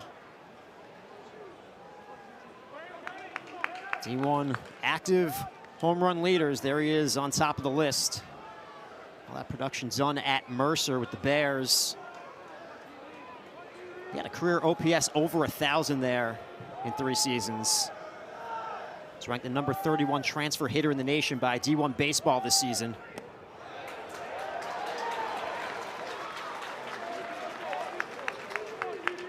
Well, his takes on that changeup, he's just not seeing it. Yep. This is really one of the best pitch mixes I've seen. Yeah. From a Gamecock starter in a long time. I totally Normally agree. I can somewhat guess what's coming. I know. That was a first pitch changeup. Haven't seen many of them. The runner goes. It's all right. Yep.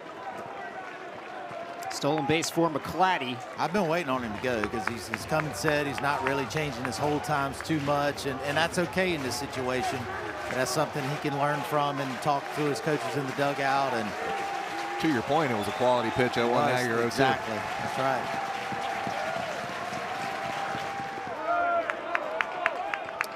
One to the can on Daly. Daly has struck out twice already against Gunther. One in the second, one in the fourth.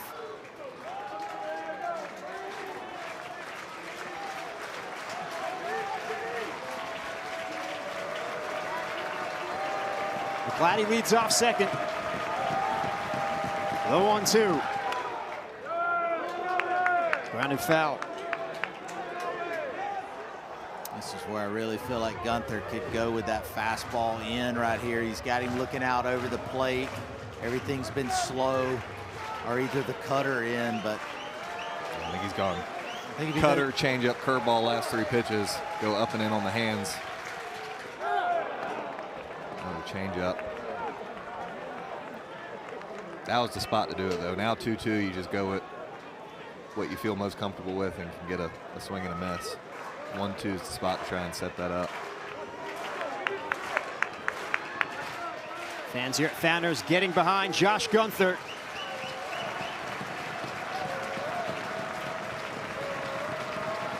The 2-2. Count is full.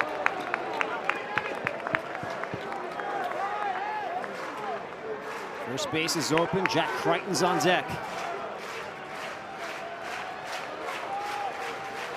Daly looking for a 2-out RBI. To get Clemson on the board here. 8 strikeouts and 6 shutout innings for Josh Gunther.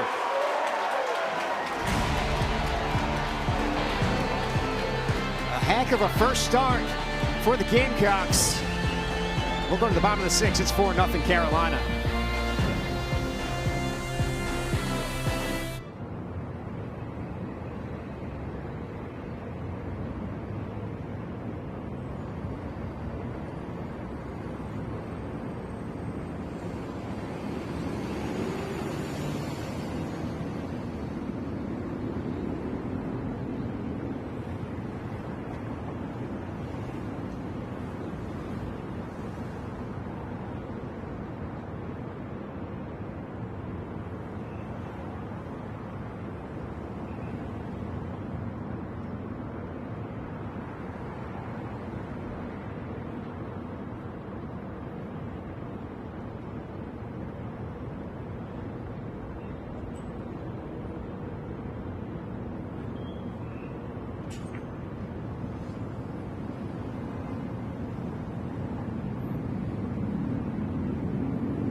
Were scored in the third. A wild pitch brought home Patrick Evans. RBI singles from Ethan Lozama. One scored Bach and another one from KJ Scobie. He brought in Lozama. It was a 4-run half inning for South Carolina. The final out was made over at third. That's where we stand, still 4-0 as we get ready for the bottom of the 6th, and a new pitcher in for Clemson. Knock lasted 5 innings, gave up 4 runs on 3 hits, 3 walks, 8 strikeouts through 92 pitches. Grayson, he'll turn it over to the left-hander. Yeah, Justin Legurnick, I remember the 3 of us had him last year pitching at Founders Park. He was funky, kind of reminded me of Madison Bumgardner. Big, tall lefty coming from a wide angle. He's going to be tough here on the lefty, Aaron Jamison.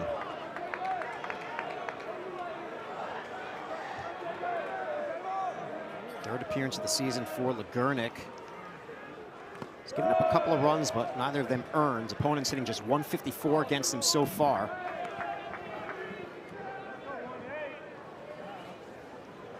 Left-on-left matchup with Aaron Jamison, who's 0 for 2.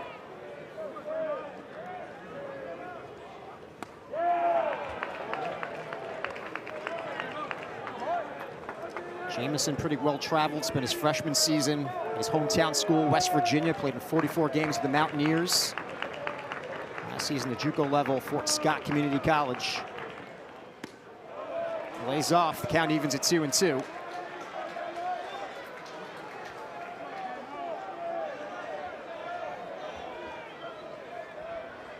Twelve homers last season at the junior college level. One so far this season for Jamison. He's worked the count full.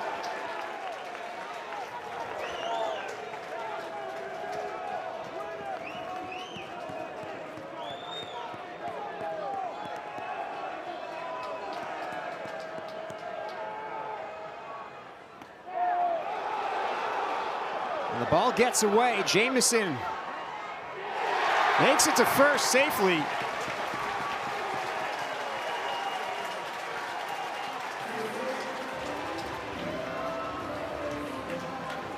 Leadoff man on here in the 6th.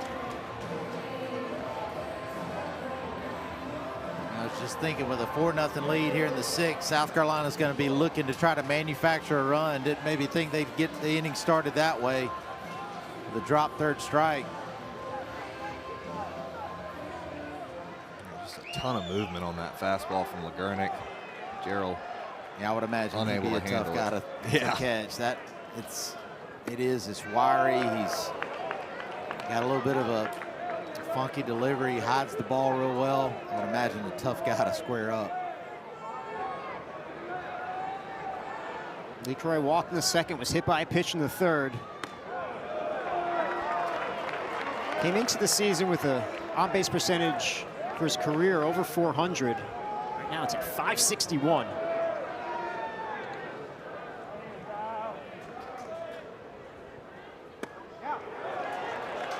Two and one the count. Thought I heard that hit him. I know. Didn't you? I thought so too. I heard two noises. Yeah.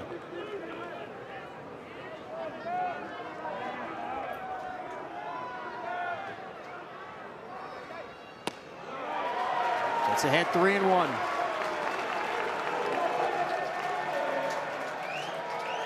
Two homers this season for LeCroy. Wofford and Army, the victims. Jamison leads off first. It's ball 4.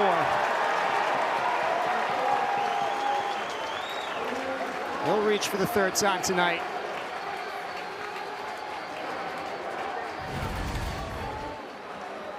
LeCroy's just such a smart hitter. 3-1. Knew LeGurnick was struggling to find the strike zone a little bit there. Gamecocks have things cooking here. Tigers going to take a little team mound visit.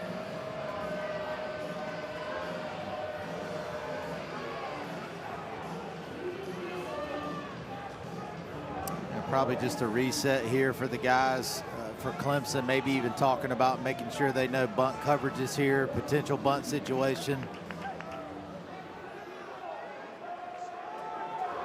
I think we very well could see a bunt right here. I know Scobie's got some power, one of your better hitters, but 1st and 2nd, nobody else. You're already up 4. Got a chance to expand that lead. Third baseman's playing back, though. They're not expecting it.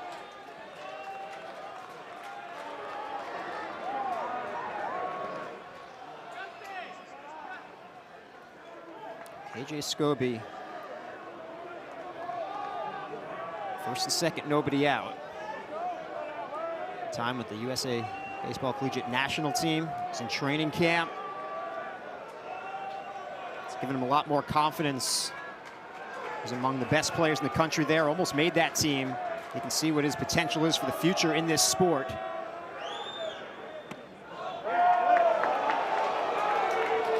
Strike 1.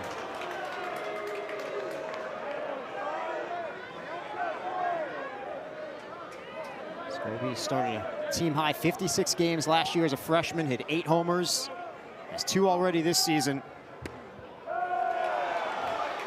He's in the hole.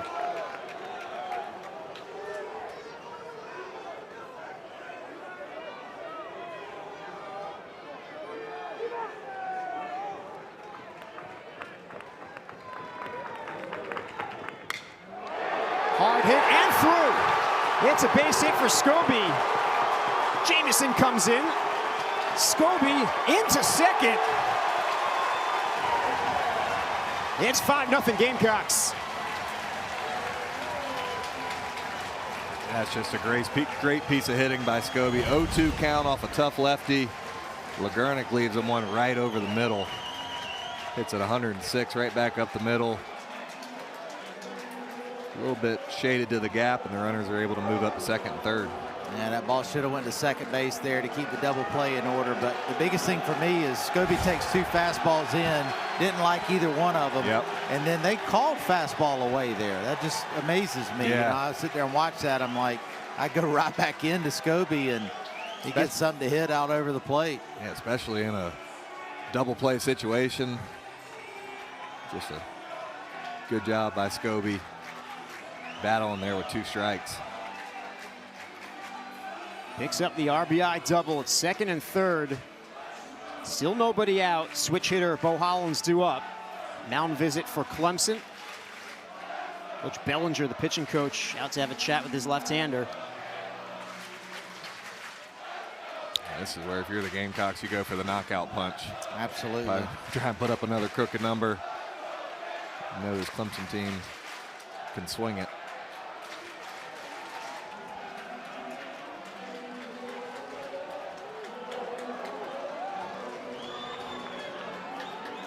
Hollins is 0 for 2 so far.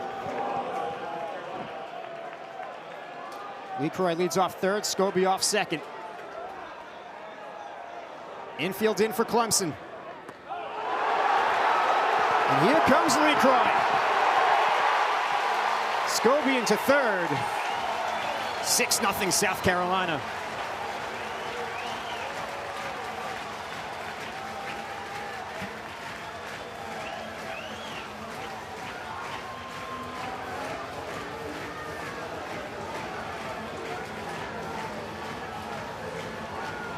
You don't think a home field advantage matters in college baseball. Clemson's made some mistakes tonight they haven't made all year.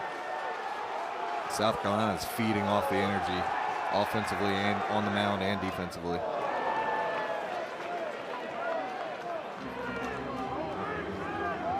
I tell you, this is a huge game for the Gamecocks. I mean, you talk about a potential season turning around game. I mean, this is a team that just lost a game on Wednesday night. They you know, but you got to turn the page. God gives you eyes in front, not the back, and these guys have moved on, and probably been a long 48 hours for them, but boy, they're getting some redemption tonight. And Coach Maneri talked about that, being able to turn the page. There's still a lot of baseball left, long season. You got your rival in town. They came out aggressive and attacking here tonight in all phases.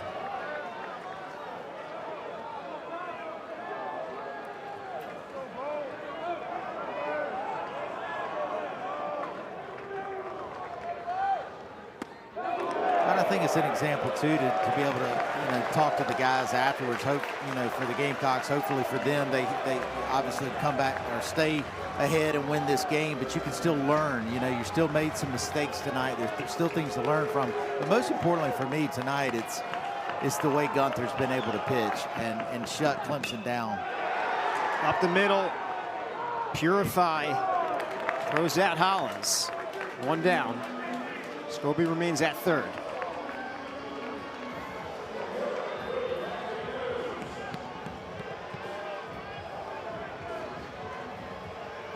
Garmick got what he needed. Infield still in for Clemson.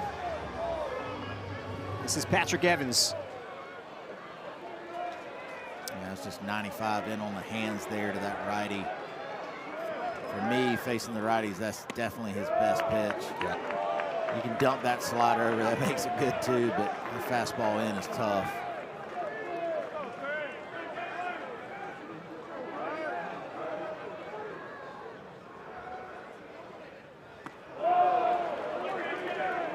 McCormick ahead 0-2.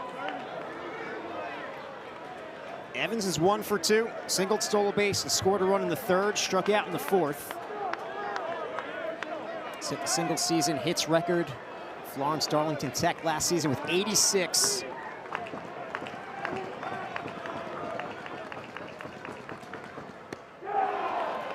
Gurnick strikes out Evans, 2 down.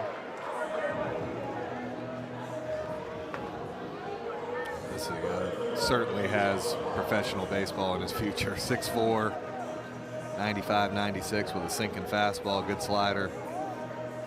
Ball's just gotten away from him a few times here this inning, but the tools are all there on the mound. Now it's Harmon looking for a 2-out RBI. He's 0 for 2 so far.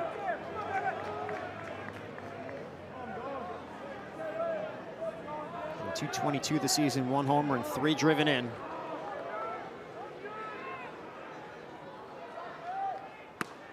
Pitch inside. Harmon started his career at the D1 level. Freshman at High Point in 2024, 40 games with the Panthers. Dropped down to JUCO level. His junior season with South Carolina.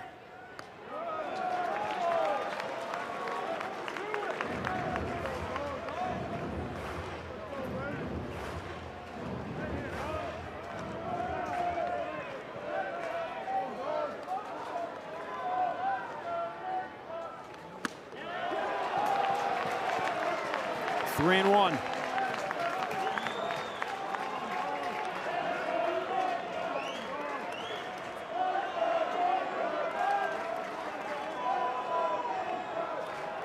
Scobie leads off third. Good hack right there from Dawson Harmon. 3-1 count.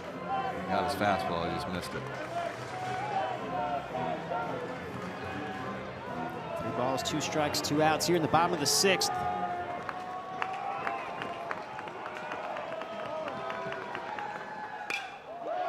We'll do it again.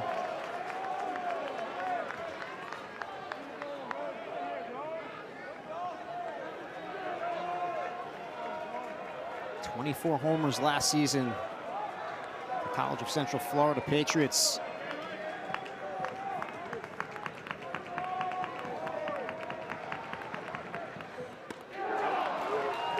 Back-to-back strikeouts for LeGurnick, who gets out of trouble in the 6th. The Gamecocks get 2 more, and we'll head to the 7th. It's 6-0 South Carolina.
Carolina, site of the first 2 games this season's Palmetto Series. South Carolina and Clemson. For in-state bragging rights. Lines are drawn between family and friends. So far, Kip, it's all Carolina. They lead 6-0 behind the pitching of Gunther. One pitch, one out in the 7th. That's just a great job there. 6-0. Things change a little bit more even than they are when it's 4-0. But this late in the game, it's a good job of trusting his stuff, using his fastball. That pitch is literally just down the middle, sinking at the end, and induces a one-pitch ground out there to start off the 7th. The efficiency is just what's been amazing. 79 pitches. We're in the 7th. He's got 8 strikeouts, so it's not like he's not striking guys out. I can't think of hardly any, 2-0, 3-0 type counts. It's been strike 1, strike 2. Yep. Boy, and he can steal a strike 2 with that cutter. That's been a really big pitch for him tonight. But you said it, Grayson. I agree with you. I'm not quite sure I remember a better mix of pitches in a long time for a South Carolina pitcher. And obviously credit the execution by Josh Gunther, but LaCroix calling the pitches tonight. What a game he has called.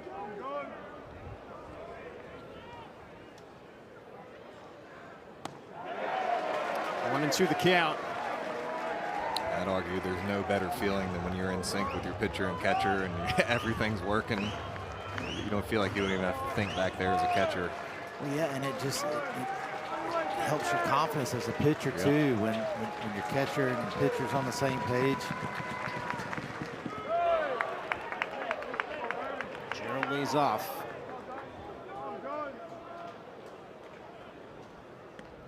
He's had such a good mix too all game long. It's like now there's opportunities, I feel like, for him to even finish guys off with fastballs. Yeah. Where before he's been finishing them off with the other pitches.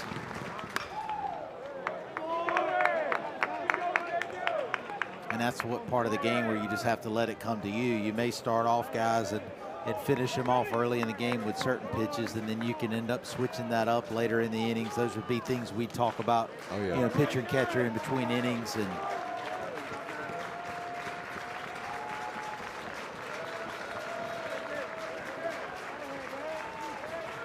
Leading the 2-2 to Gerald. Up high.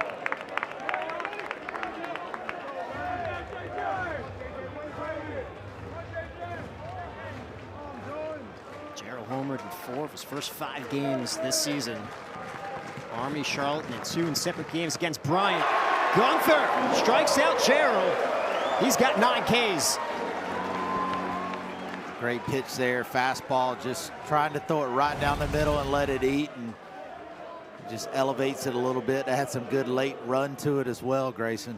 Yeah, almost 21 inches of vertical break. That's that type of fastball that rises, you just swing right under it. To your point, he's thrown the all-speed pitches with 2 strikes so well. That fastball at 92 probably feels like 94, 95. That's strike 1 to Lichtenberger. Look at that stat. 26 batters faced, 21 first pitch strikes. That's impressive.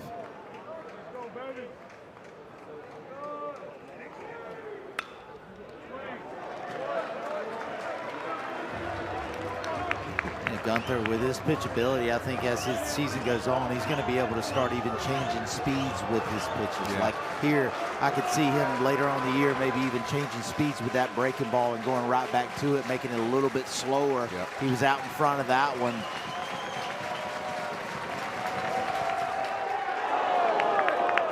Lichtenberger just got a piece.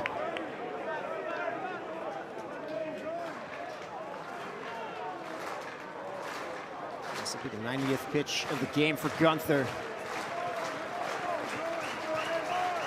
Fans here at Founders getting behind the right-hander. The 0-2. 10 strikeouts for Josh Gunther. Adding to his career high, and Kip, 7 shutout innings. Yeah, just a complete game so far for Gunther. He's been outstanding with a great mix all night long. He goes back to the changeup. Good stuff from Gunther.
spirits here at Founders Park. The Gamecocks lead 6-0. Everyone loves Mr. Sam. That's what I'm talking about. Class of '85.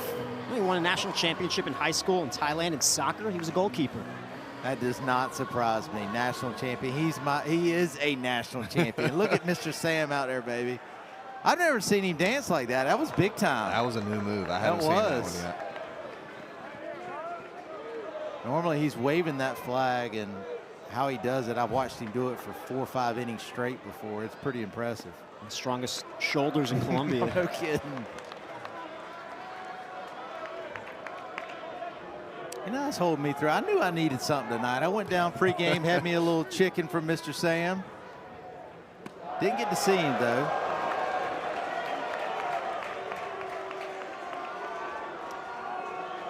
The count on Bach. Walked and scored a run in the third, flat to right field in the fifth.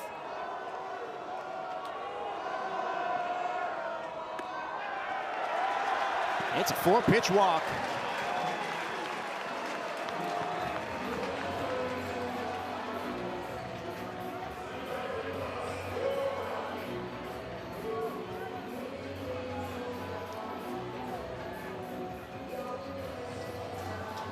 Bach does not have a stolen base this season. He stole 15 of 17 last year for Wofford. It's tougher to steal on the lefty. Here's Craddock.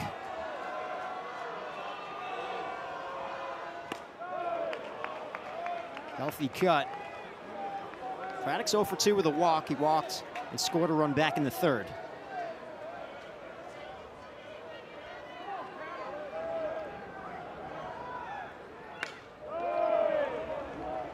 Oh, and 2.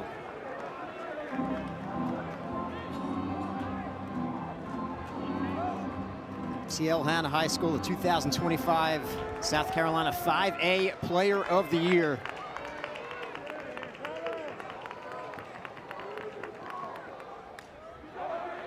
Stays alive. He's rated the #2 shortstop in South Carolina by perfect game. Class of 2025. Grayson, we've seen him at first base this season, but looks like he's found a home now at second. Yeah, he played a lot at second in the fall in the preseason. Holland's coming off the injury and scuffling a little bit early. Got some starts at first. Holland's back swinging the bat like we're used to seeing. But we haven't seen, I don't remember hardly any balls hit to Craddock in the Queens game. Haven't seen too many tonight. Obviously has the chops on the infield. Seems like he had more action in that game at first base we saw him. Yeah. Goes the other way.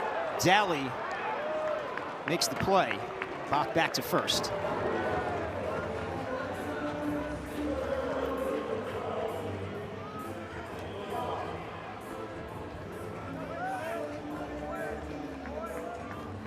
The wind is currently blowing in.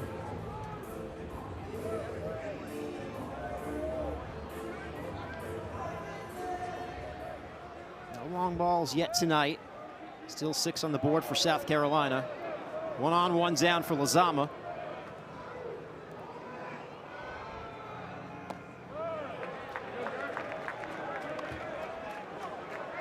He's 1 for 3, grounded out in the first. RBI single and a run scored in the third. Struck out his last time up. That was in the fifth.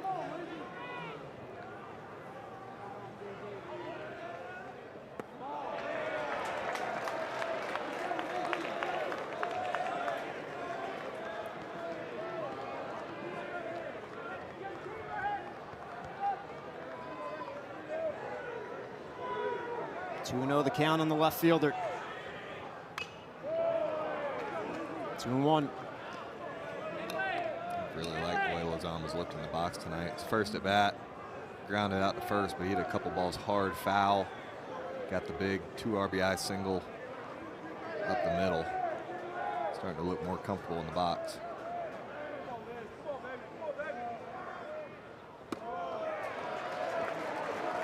The hitters count now 3-1.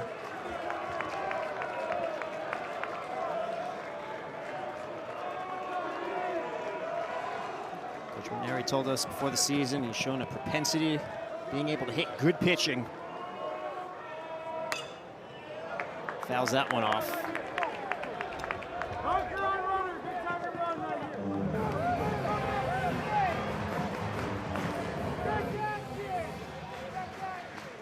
fifth-year guy, extra eligibility due to that Pavia rule.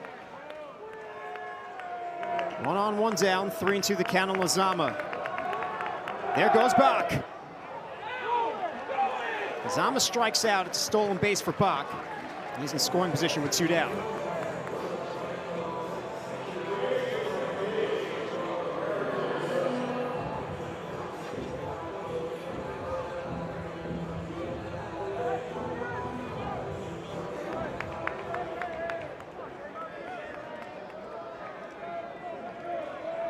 Two-out RBI opportunity for Aaron Jamison.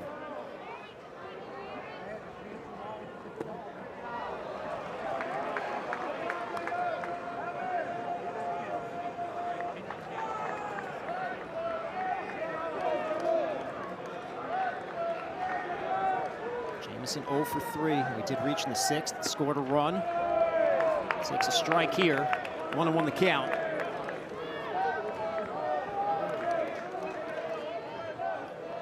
Platooning him, racing with some other guys, allowing him to hit left on left. Yeah, we've been seeing Uhas in there as he taps that one to short. The throw's high and it gets away. Bach scores.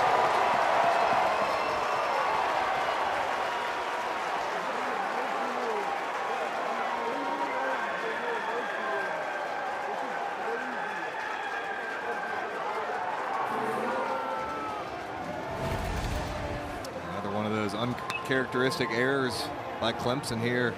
Pretty routine play and just sails it high, allows the Gamecocks to extend their lead to 7. You know, he was shifted playing almost behind second base there, and he wasn't able to get around that ball. That was ended up being a tough play for him. And you know, with all the shifts now in college baseball as well as you see in the big leagues, I think it's tougher for these infielders to get in good position to be able to throw the ball after they make the play. Yeah. Clemson will make a pitching change. We'll take a break. We'll tell you about the new Tigers pitcher when we come back.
Here in the bottom of the 7th.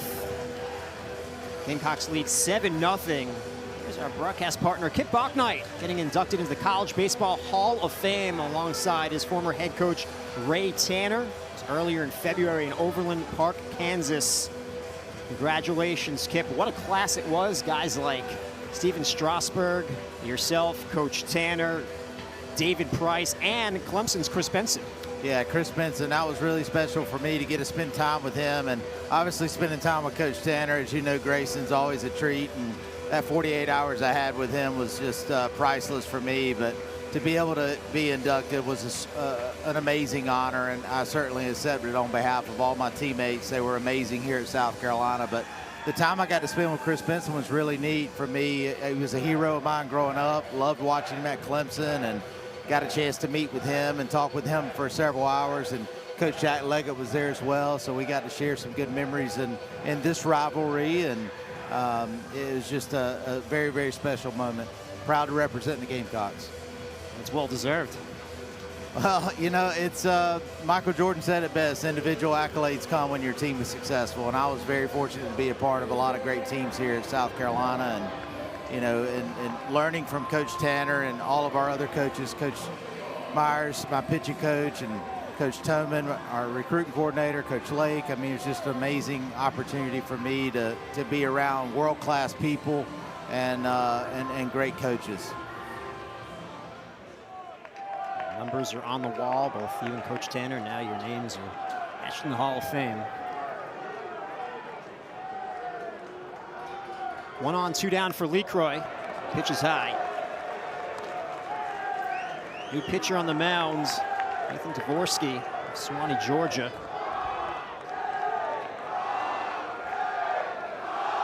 Jamison is the runner at first. You know, one of the neatest things I remember, you know, talking to guys like David Price and Mark McGuire, and, you know, it was listening to their memories of playing college baseball. I mean, guys that obviously are made a mark in Major League Baseball, and but just to see the passion come out of their pores talking about all the fun they had playing college baseball and just how it's just so fun for them. And so it was just a really special moment to get to spend time with them and listen to those stories. I can tell you, as a kid from Columbia, going to Sarge Fry every weekend, you and Coach Tanner were like gods in Columbia as a baseball fan as LeCroy flies out the left. But very, very deserved honor, of course. Gamecocks tack on another run, and we'll head to the 8th. It's 7-0 Carolina.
Gunther's night is over, Grayson, but it was a career night. Yeah, I mean, he earned himself instant legendary status here in Columbia with his effort tonight. 7 scoreless innings, 1 walk, 10 strikeouts. Was in command from pitch 1 to pitch 90.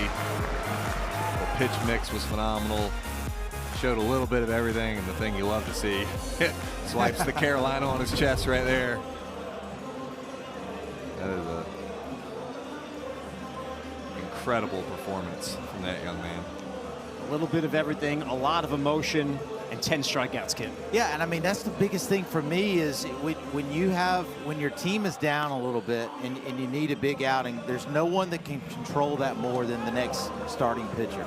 And he just proved that tonight. I mean, he was just incredible all night long. From the very first pitch, he was just locked in, 4-pitch mix, and just what you said it perfectly, Grayson. Legendary status. I mean, he is he's going to be remembered by Gamecock fans for a long, long time for this victory tonight if South Carolina can hold on to win. Now the Gamecocks will turn it over to Alex Valentin. He's going to be 90-94 with his fastball. He's got a slider and a changeup as well. He's been really good for South Carolina so far this season.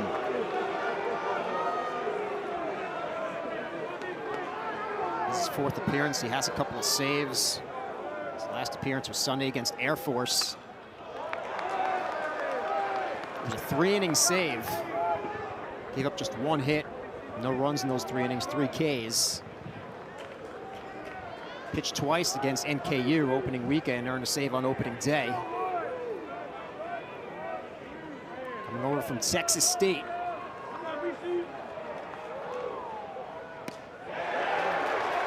Shimmy and a strike.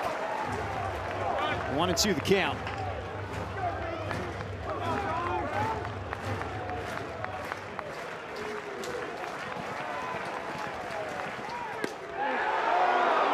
Just misses.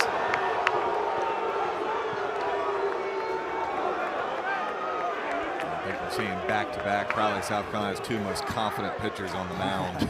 I was thinking the same thing. But you know, yeah, it's there's something to that. I think you've got to believe in yourself and be confident out there. And Valentin definitely is not afraid to show it. Oh yeah, I think it goes back to that word fearless. Neither of these guys have shown any fear this year. Gunther didn't have his best stuff against Army, gave up some runs, comes back out, gets his first start on a Friday night against your rival, and does what he does tonight. Valentin describes himself as someone that people hate to play against but love to play with.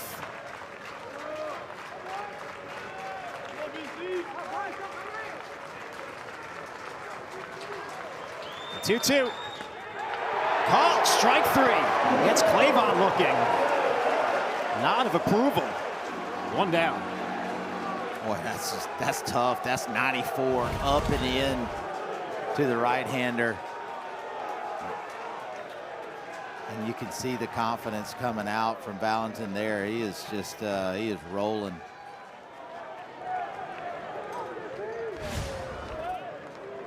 His passion really comes through.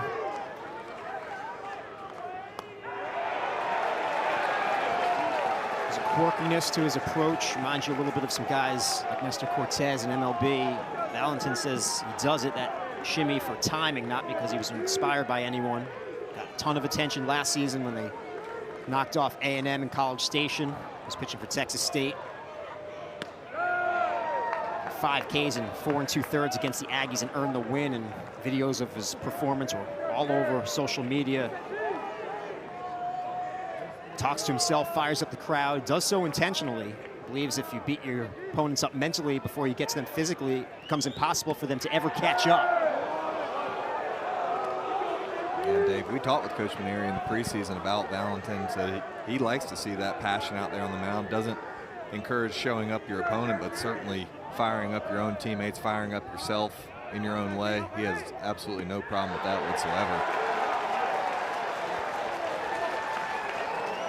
Coach Maneri told us he thinks he can do anything out there, and I love that about him. I think he's outstanding. He said, I think he can handle any role we give him.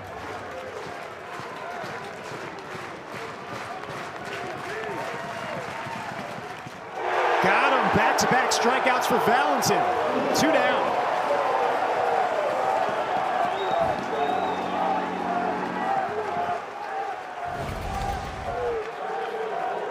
It's tough when you're throwing the fastball in at 94 and then come back with the backdoor breaker there.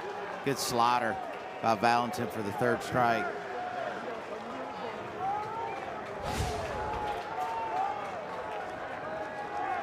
Now it's McClatty.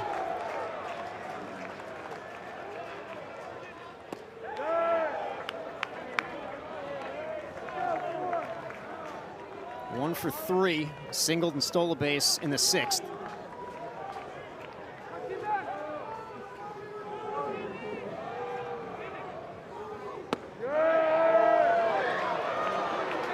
McClatty's numbers up this season, playing with a lot more confidence. Bakich told me before the game he doesn't have to check the lineup card every day. He's earned it, knows he's going to be in there, and that's helped.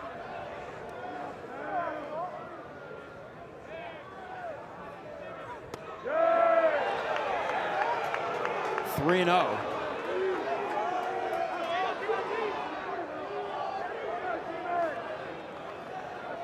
If we've seen a 3-0 count tonight from the Gamecock pitchers, it's been impressive. It's a 4-pitch walk, so 2-out walk for McClatty. When you look at the hit column, Gamecock's only 4 hits tonight, scored 7 runs.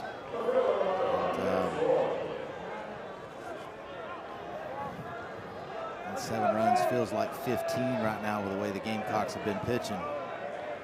Got a lot of free 90s, some pass balls, wild pitches, a couple of errors mixed in there. 2 errors for the Gamecocks as well today. Maybe 3 now. Throw gets away and allows McClatty to advance to second. So he's in scoring position with 2 down.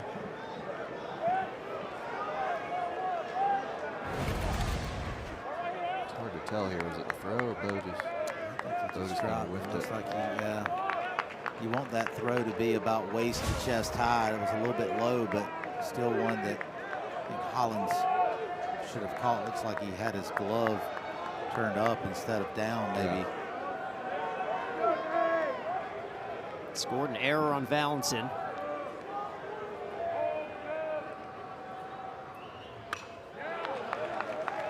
Savoy fouls that back. Their leading hitter coming into tonight, he's 0 for 3.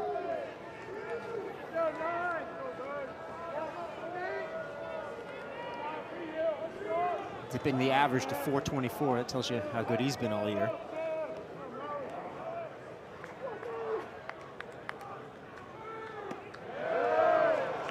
1-1 the count on Savoy. The West Coast Conference Freshman of the Year last year. He was a first-team freshman All-American. As an outfielder, second-team freshman All-American as a catcher. 20 homers for the Lions. Loyola Marymount.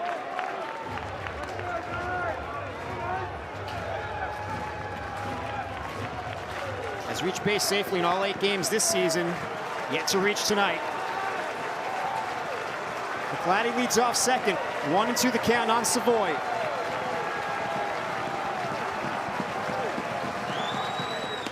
Valentin strikes at the side. Oh, he's quickly becoming a fan favorite here at Founders Park. I just love to see the emotion there from Valentin. Great pitch mix. Finishes him off with a slider, looks like on the inside corner. Valentin's pumped up. Gamecocks are pumped up. They lead 7-0 going to the bottom of the 8th.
Getting ready for the bottom of the 8th. All Gamecocks so far. They lead 7-0. 7 runs on 4 hits. Not the cleanest game. 3 errors for South Carolina, a couple for Clemson. Coach Maneri talked about the adversity on Wednesday and coming into this game. And there were some doubts, but he said last year at this time we were undefeated going to this series, and yet I feel better about our team this year than I did last year. He said, I just feel like we have a more talented team across the board, depth in our pitching staff, stronger bullpen. When we're swinging the bats well, we have a good offensive team, just sometimes fluctuates. Hopefully we'll show our best this weekend. So far, the kit they have. Yeah, they have, and I think that shows obviously the longevity of Coach Maneri and a Hall of Fame career he's had, and he knows it's a long season, and you know I'm sure it was some tough conversations after Wednesday night, but boy, did he get his team to respond tonight. They haven't played clean. perfect. But one thing for me that I feel like has been big tonight is when they had that adversity come out, they've been able to make pitches to get out of that inning, and they've been able to do that. And you're not going to play perfect all the time. And they've picked each other up. They've played good team baseball tonight, and unfortunately for Clemson, they've been kicking around a little bit and been giving up too many free 90s and making some errors of their own.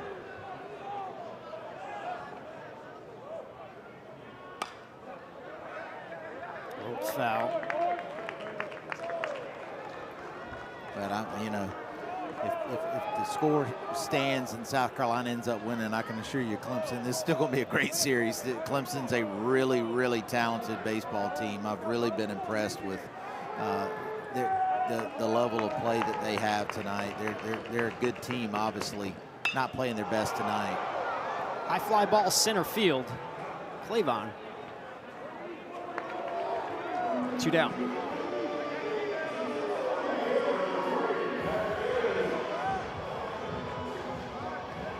He came in 8-0, ranked number 15 for a reason. Just another example of baseball's tough. It's tough to win every game. I mean, you're facing good competition, whether it's out of conference or even midweek. You see really good teams lose all the time. Morski off the mound. It's a 1-2-3 bottom of the 8th, and we'll head to the 9th. Last chance for Clemson. They trail 7-0.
Certainly the player of the game.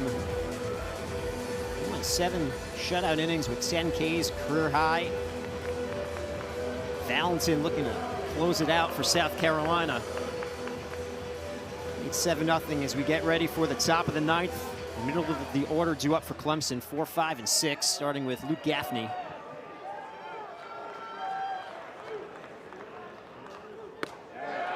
First pitch strike from Valentin. Gaffney's 1 for 2. He's been on base twice. Walked in the 2nd, singled in the 4th, flew out to left field in the 6th.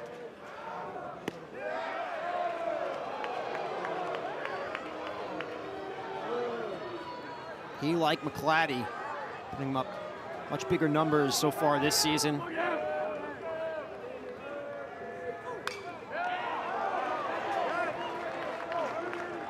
I love it. I love watching Valentin. I mean, he is competing against himself out there. Oh, yeah. I mean, he's mad at that pitch right there. He missed his spot. He's doing self-talk. Yeah, I love it.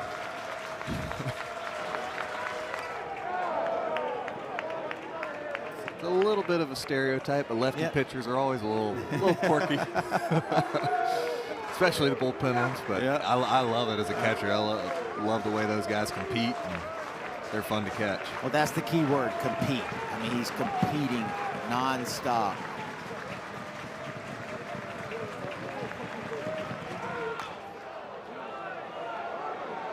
Valentin off the mound, makes the play, throws out Gaffney. I love seeing that. Another PFP action there, right there, Grayson. That's a very athletic play by Valentin. Like a shortstop there with a nice little 3/4 arm slot throw. Doing a good job of turning his body, going glove side, and making the play. He's a good athlete. He played quarterback in high school. Yeah, I could see it. And I mean, it's a great example to talk about on air. It's, you know, these kids, they need to play multiple sports. Not surprising at all that he was a football player. We're gonna have our first pinch hitter of the game. This is Jay Dillard, pinch hitting for Ty Daly. Daly was 0 for 3 with 3 Ks, so Dillard gets the opportunity here in the 9th. That was a much more difficult play as a left-handed pitcher. Righty, it's obviously your open side. You field it, shuffle, and throw. Good job by Valentin, turning his back to the first baseman to collect, spin, and make an accurate throw.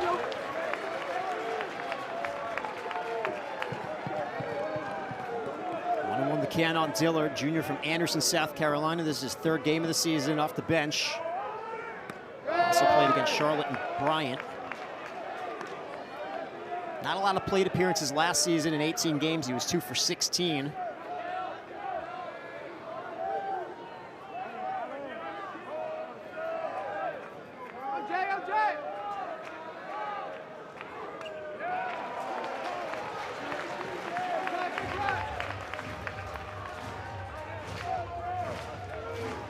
He's out of TL Hanna, same high school as Will Craddock.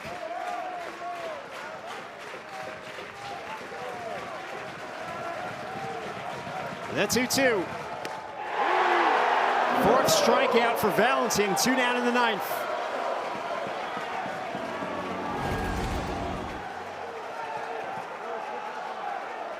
I'll tell you, his fastball, I mean, that's up to 90, seen him up to 95. That was 94, spin rate 24.69. That's pretty impressive. Very impressive.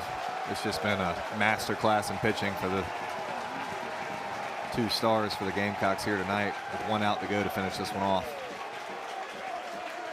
Looking for a 1-2-3 9th. Here's Crichton. Strike 1.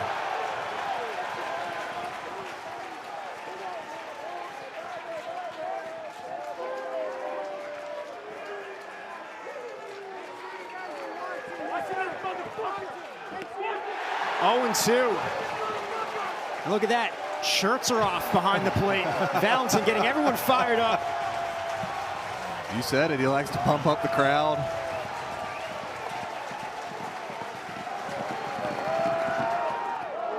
Crichton lays off. Kip, I thought he was coming with a heater. I did too. I can't believe he didn't throw fastball there. Maybe that was a mental game he was playing with the hitter. I know it.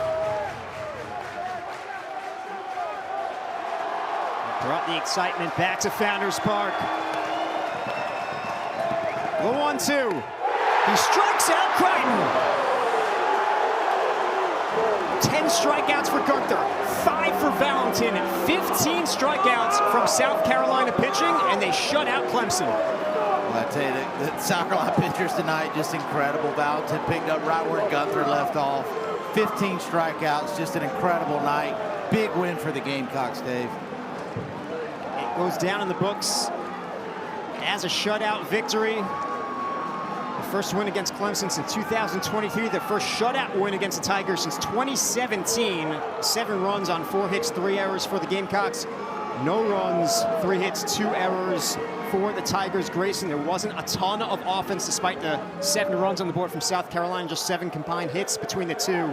But pitching controlled the night, and it came from the Gamecocks. Pitching it starts and ends with pitching. Josh Gunther, Alex Valentin completely dominated this game from start to finish.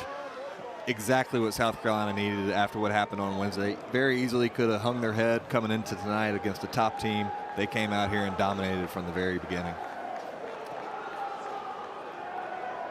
Another look at the final out, and this team who faced a lot of adversity coming into tonight after what happened Wednesday night. Kip, you couldn't have written a better response. No, you couldn't have. And I think Valentin, you're right, Grayson, when he threw that 0-2 slider, I think he wanted just to miss a pitch so he could turn around and get the fans to get excited, get standing up there. But Boy, just a complete performance by the Gamecock pitchers tonight. Gunther and Valentin, just incredible. Big.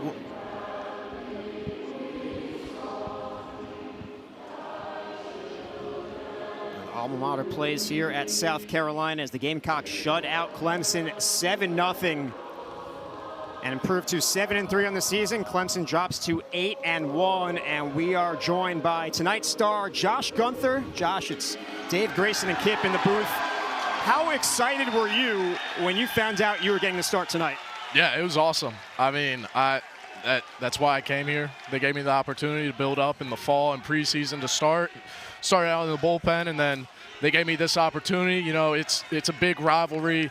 I've played Clemson for 2 years now. This is the third year, and I was so excited to get this opportunity to go out and just play the game I love. Josh, congratulations.